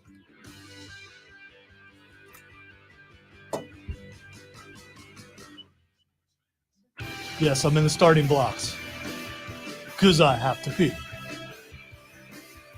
And of course, it's the longest liner we have because I have to pee.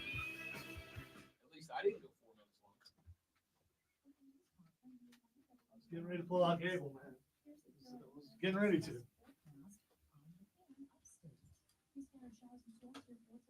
So I'm stepping away for 45.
Still say he should change his name to Dadgum Diesel.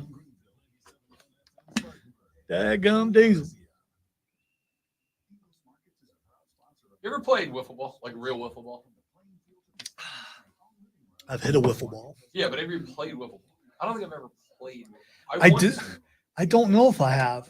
Maybe in college? No, I don't know.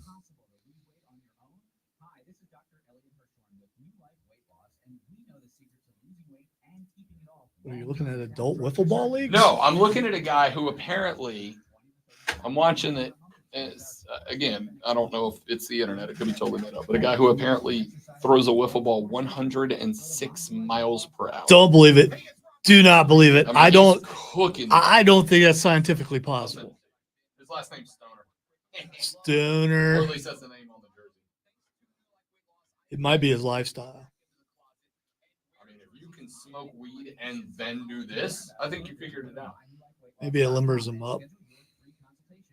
I sell tickets to tens of people to come watch you throw a For the record, the American Cornhole Association 2024 National Championships are in Rock Hill. Want to go watch the cream of the crop play cornhole? Because I don't not want to do that. I have stereotypical perceptions of the crowd and or the participants. The equivalent of a country concert, but I could be wrong. Maybe cornhole has made its way across the country and the world. Taking over. Eat it, pickleball. Cornhole's the real sport of retirees. Horseshoes will always Nobody plays be horseshoes first. anymore. I don't believe that you're wrong. What's the last place you went that had a horseshoe set up? I don't go anywhere. That's not a fair question. Okay, I'll answer it because I go everywhere. Nowhere.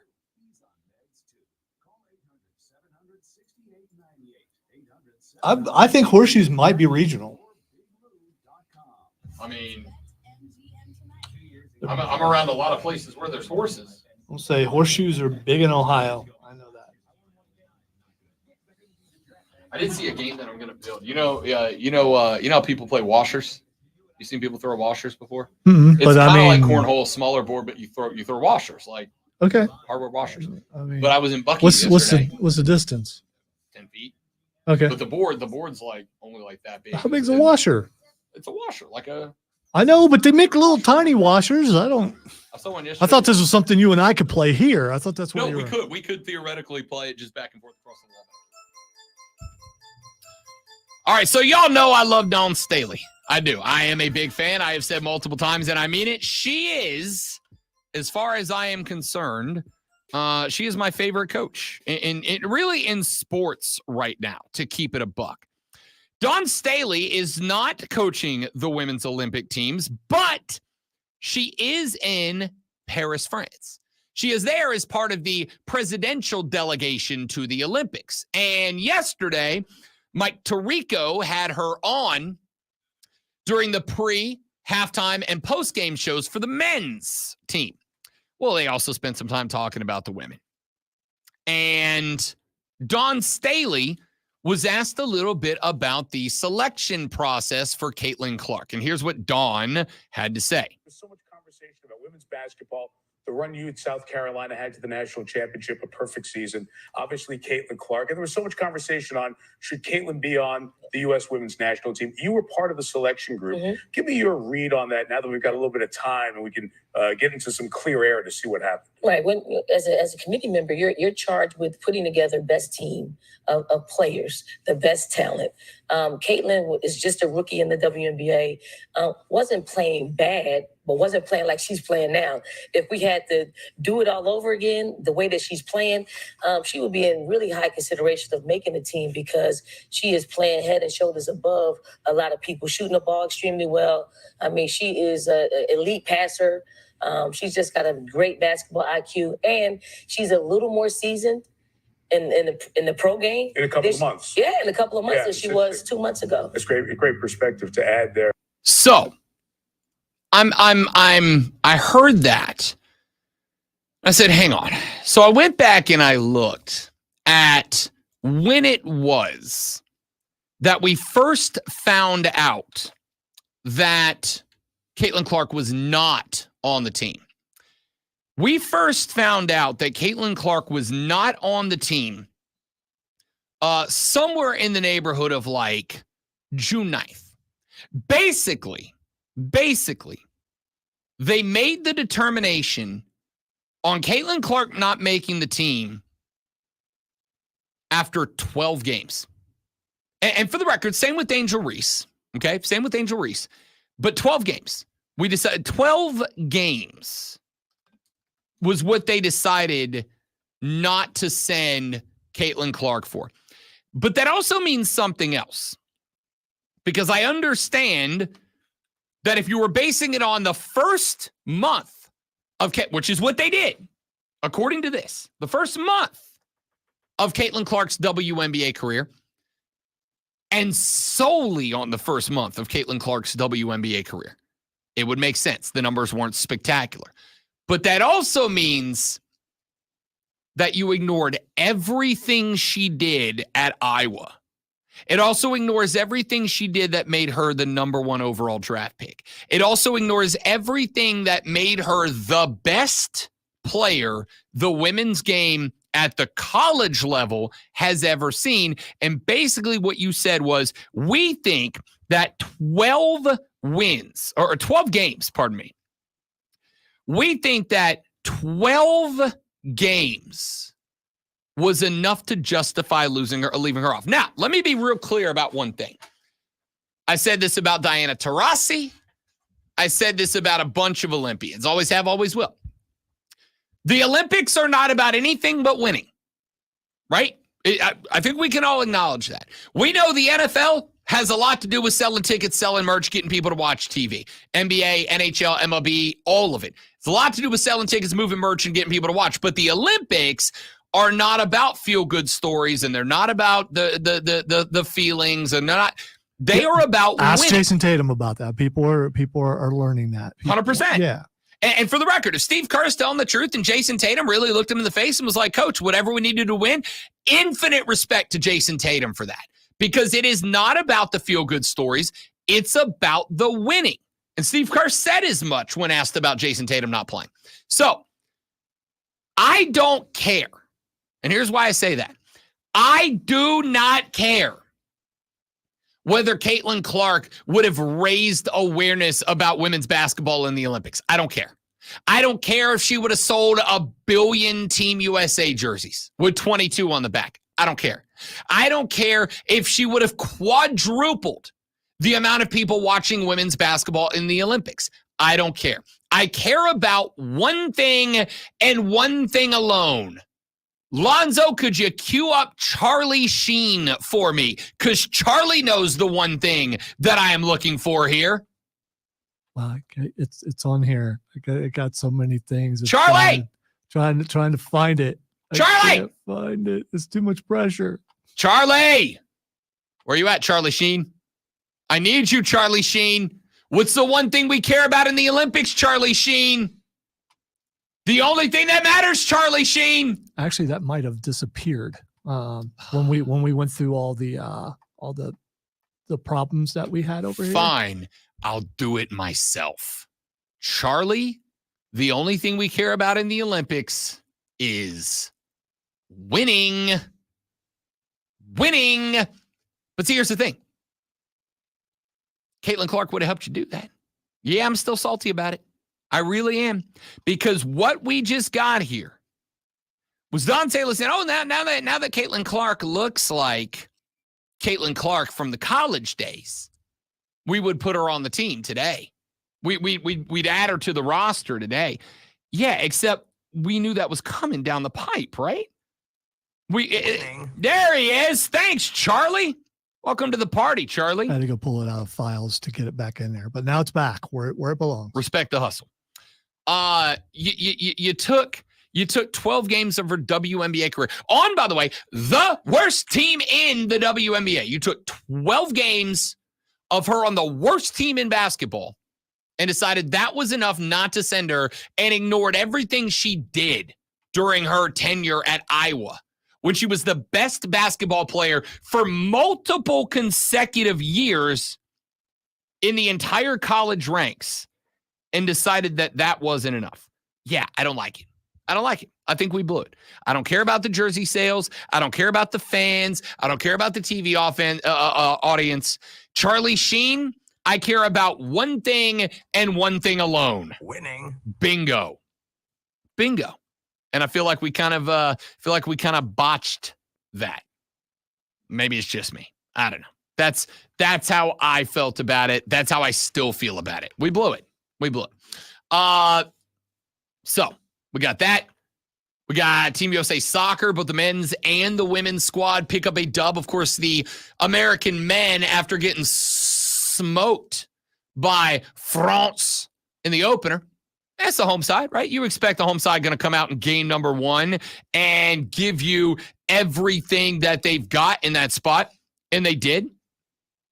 They came out in the next game and lit it up to and including Walker Zimmerman. Like, they came out and they lit it up, which was appreciated. The women, on the other hand, went up against the number 4 team on planet Earth in Germany. So as we discussed earlier off the air, so you're downplaying the men's win and you're upplaying the women's win when they both won. I'm not downplaying the men's win at all. I think are they not still in it?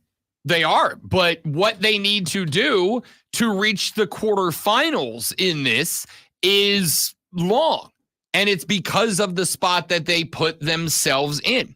So if the U.S. wins by 2+ goals, they are guaranteed to qualify in their final game.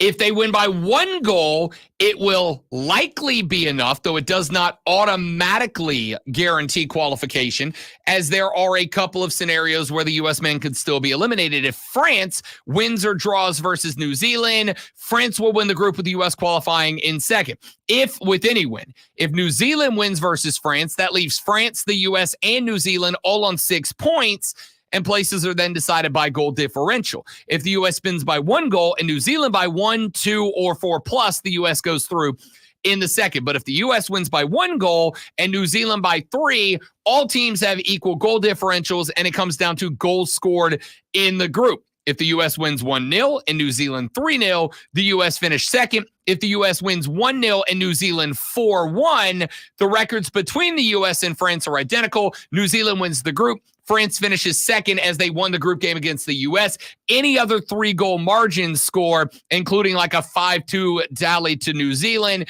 and the U.S. becomes third on goals scored and would not move on. Or they could, in the next game, throw up another 4, right? Which would help quite a bit.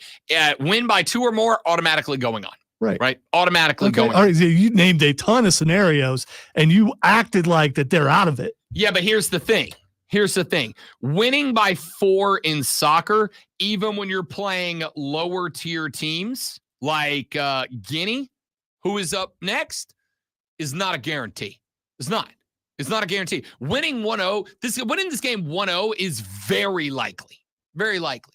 So it's not a downplay. It's just more not losing to France, because losing to France is understandable. It's one of the best soccer countries on the face of the earth.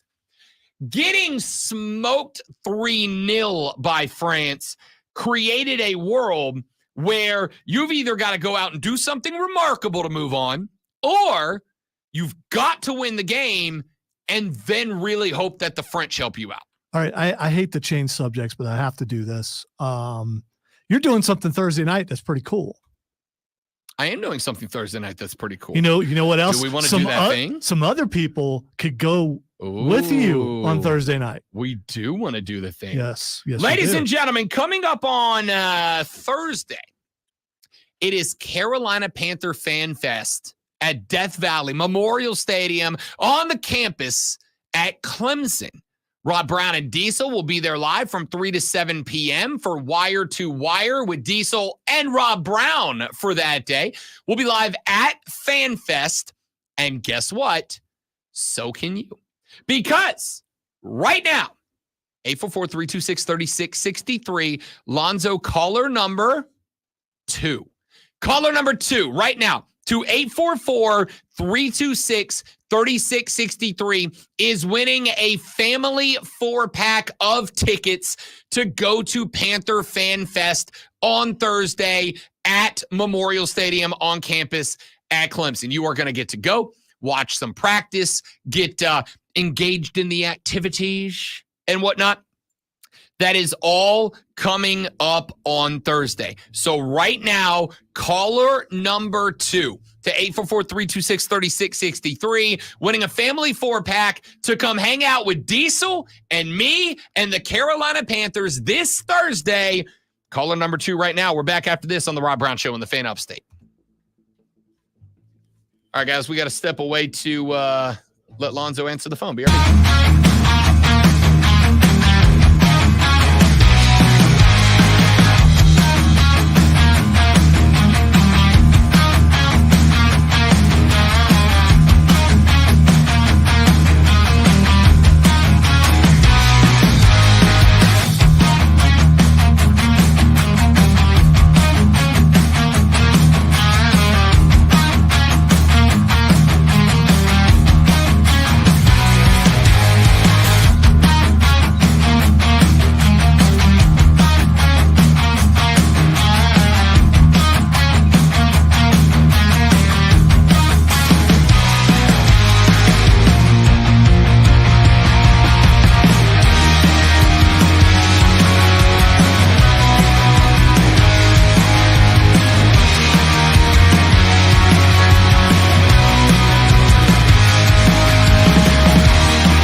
wanted to see Blink 182 since they've been Blink 182 and never gotten the chance. This year has been a good year for Rob Brown getting to go watch bands he listened to in college. I know that I probably have heard Blink 182, but nothing comes to mind for me as All the far small as hits. things. Okay, there Adam's we go. Song. There we go. What's My Age Again? Okay, again. The Rock Show.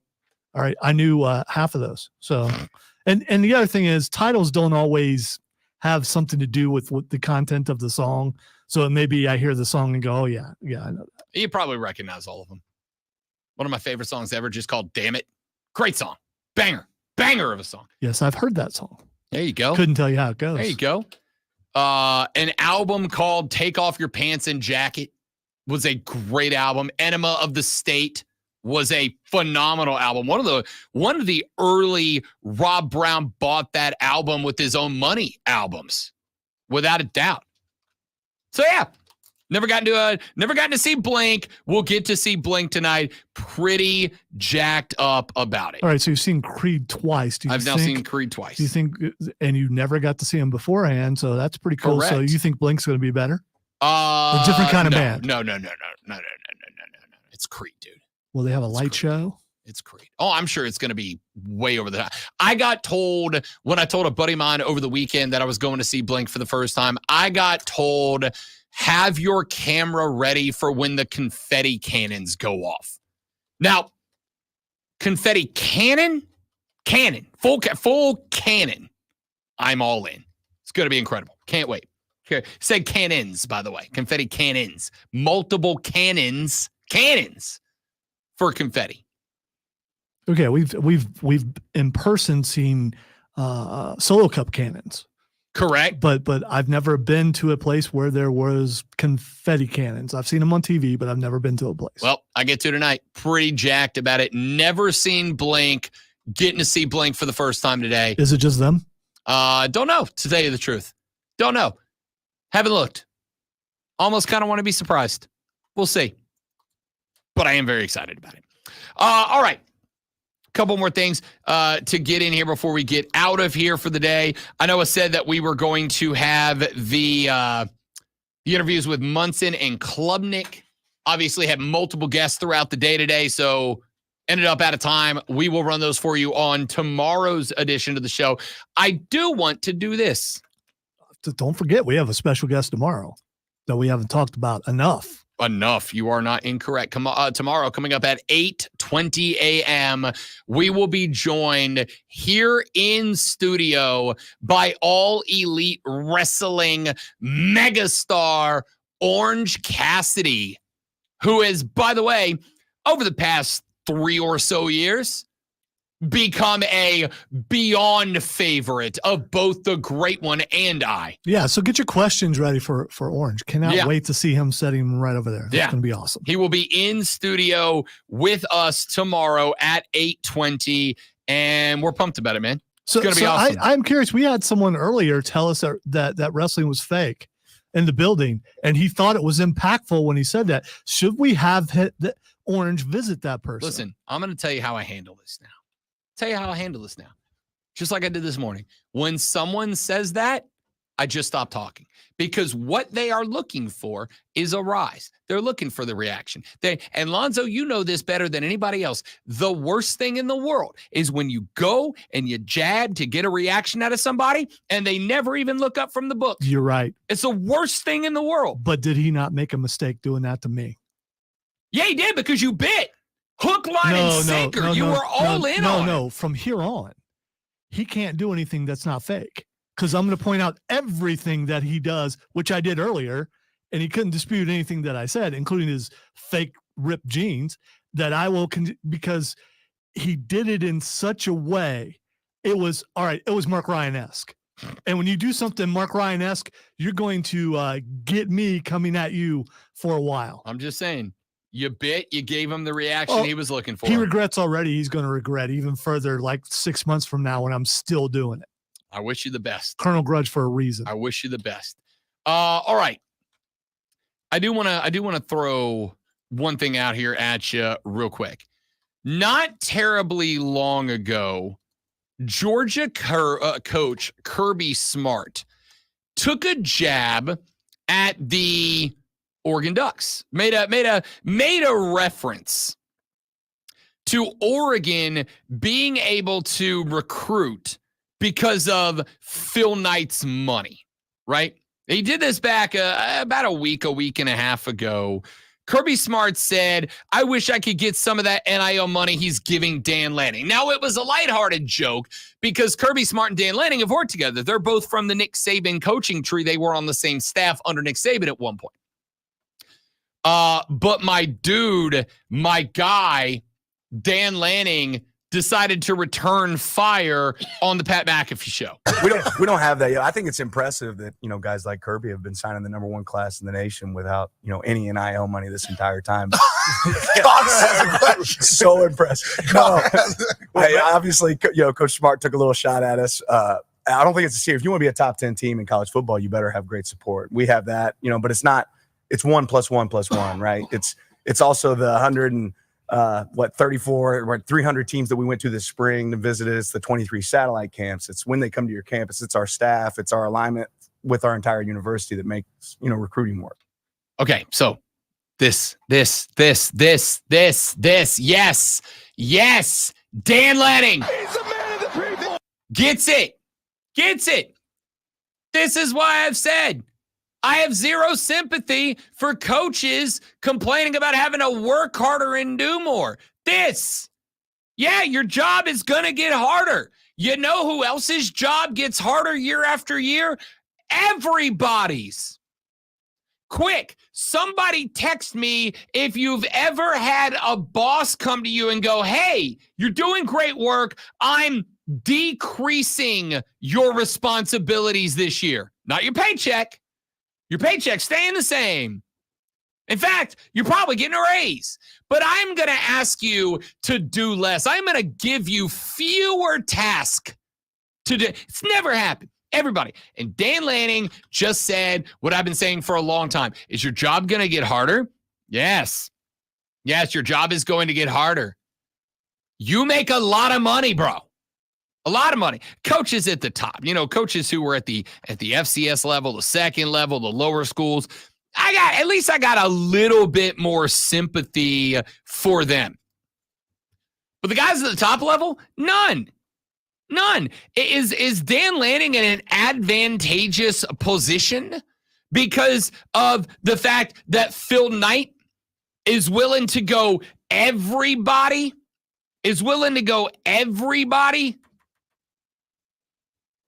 And make sure that everyone wearing a wing on the side of a helmet or a polo is hooked up?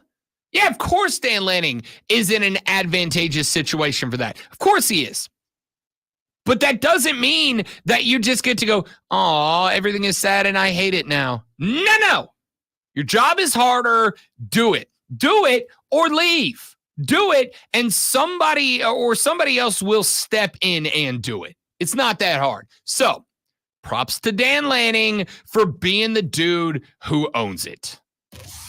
And now, the Rob Brown Show presents Twitter. By the way, your job's harder because you joined a real conference. Now what are you going to do? Anyway, win the conference. Yeah, we'll see. Are you going to put money on that right now? Oregon's winning the Big Ten. BetMGM conference champion odds college football. Let's do Twitter trending topics, and then let's do that. All right. The first thing that's I want to do what the X because that's what I meant. There is no Twitter anymore. All right. The first thing that's Xing is Linda Carter. Ooh, Wonder Woman's trending. Because she has a cameo in Deadpool and Wolverine. No. Okay. No, and I wouldn't do that. I'm not going to tell you who. If you haven't, I know seen there's already. at least one already. Yeah, there's many. And it's my fault because I should have seen it before I left, but it didn't work out that way. You're never going to go see the movie, so it doesn't matter. Linda Carter, dude, you have a track record, okay? It's not like all the movies I want to go see, really want to see. Okay. And I am a right. bigger Deadpool fan than anybody I'm all in. I don't know about that. All right. Linda Carter is Xing because it's one of those things. Which one is the better Wonder Woman? Her or Gal Gadot? Oh, Linda Carter. Gal Gadot any day. No, it's not. For sure. And I love Gal Gadot. I love Gal Gadot's Wonder Woman, but Linda Carter was perfect. Linda Carter was not, I mean, and I was alive when she was popular, and you were not yet. And yeah, you spin around all you want. No, Gal Gadot any day. All right, the next thing that's Xing is Brock Lesnar. Brock Lesnar is trending because he I didn't watch it. He showed up at Bloodsport the other day. He did not show up to anything. That's one of the reasons why he is Xing, is because nobody knows where he is. People are wondering if he's going to show back up. He's off killing mooses with his bare hands. And it's more so, I think, a projection that Gunther is probably going to win the title, and will Brock show up to challenge him for it? I mean, Gunther one time said in that chair right here on that microphone in this radio station that his dream match was indeed Brock Lesnar, and it went national when he said that on this show. It did do that. So that's why it is Xing. The next thing that's Xing is Xbox 360. 360. That's a very old system. I still have one. So do you. Trending because right now, if your name's Rob, you can trade in your 360 for a brand new Xbox Series X. No, that's not why. I mean, you could try it though. That'd have been awesome. You can go tell them, "Do you know who I am?" And maybe it's never worked. Why would it start? It's soon to be the number one radio show in the morning, the number one sports show, and the number one broadcaster right over there. We're gonna find out. Yeah, it's so you could say that. Maybe get it. 360 is Xing because they shut down the marketplace over the weekend. Yes, it was still up. It was still up? It was still up. That's why it's Xing. And people apparently were still using it. So, I mean, you don't keep something going if no one's using it. There were a couple of games on 360. So I have in the back of my TV, I have a multi HDMI splitter, right? So you can plug different things in. My 360 was plugged up because there were a couple of games that were 360 exclusive that did not move over to the one, that every now and then you got that, you want a little gaming nostalgia. So I'd fire up the 360 for that, but I had no idea the store was still open. Well, it isn't now. So was still open. Yeah. All right. And finally, the last thing that's Xing is Logan. I am assuming, obviously, we are not talking about Paul. We are talking about the one with the claws and the pointy hair. Yes. Because Deadpool and Wolverine is out. And I was going to go see it tonight, but I'm going to see Blink 182. So I will see it tomorrow. Also, here's my question, Zoe, with 12 seconds left. The fiance said, I'll go see it, but I want to watch Deadpool 1 and 2 first. How long do I give her to watch those two films? Tomorrow? I think it's got to be like during the day, because we got wrestling Wednesday, we got Panther Fan Fest Thursday. I'm in Atlanta till next Sunday, so if we don't see it tomorrow, I gotta wait till next week if I wait for her. Hey, y'all have a great rest of your day. Don't drink and drive. I'll punch you in the face. We will see you back here tomorrow to do it all over again, but better on the Rob Brown Show. Water polo is murder in the water. It's the fan upstate. Later.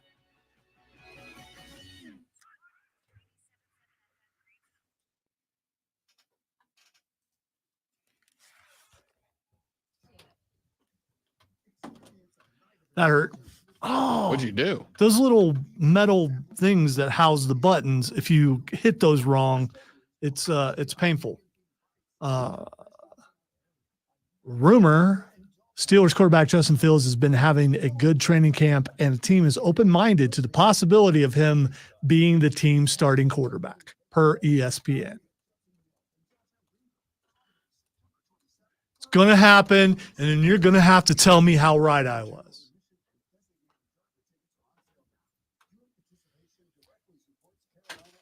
Because no teams throw up smoke screens in camp. Do you think, man? You worried? You should be. Smoke screen season, baby.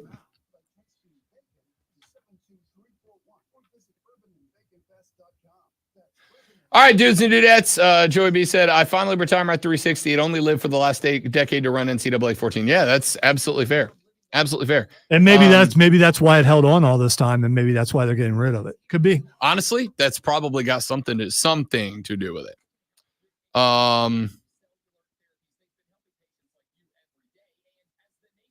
trying to think what the last game I played that was 360. I'm also here for the fall of Russ Wilson. Hater. Thank you, James. I played all the old GTA games on 360. Oh, like a lot. All right, we're out of here. I got to go do stuff, and then I got to leave. So you're all amazing people. That's like everyone's work. We got to go do stuff, and then we got to leave. Yeah. Thanks for being here. Have a lovely day. We'll see you back here tomorrow to do it all over again, but better on the Rob Brown Show. Goodbye. I probably should take the training stuff that I need to take. I have to go meet Kevin, the owner.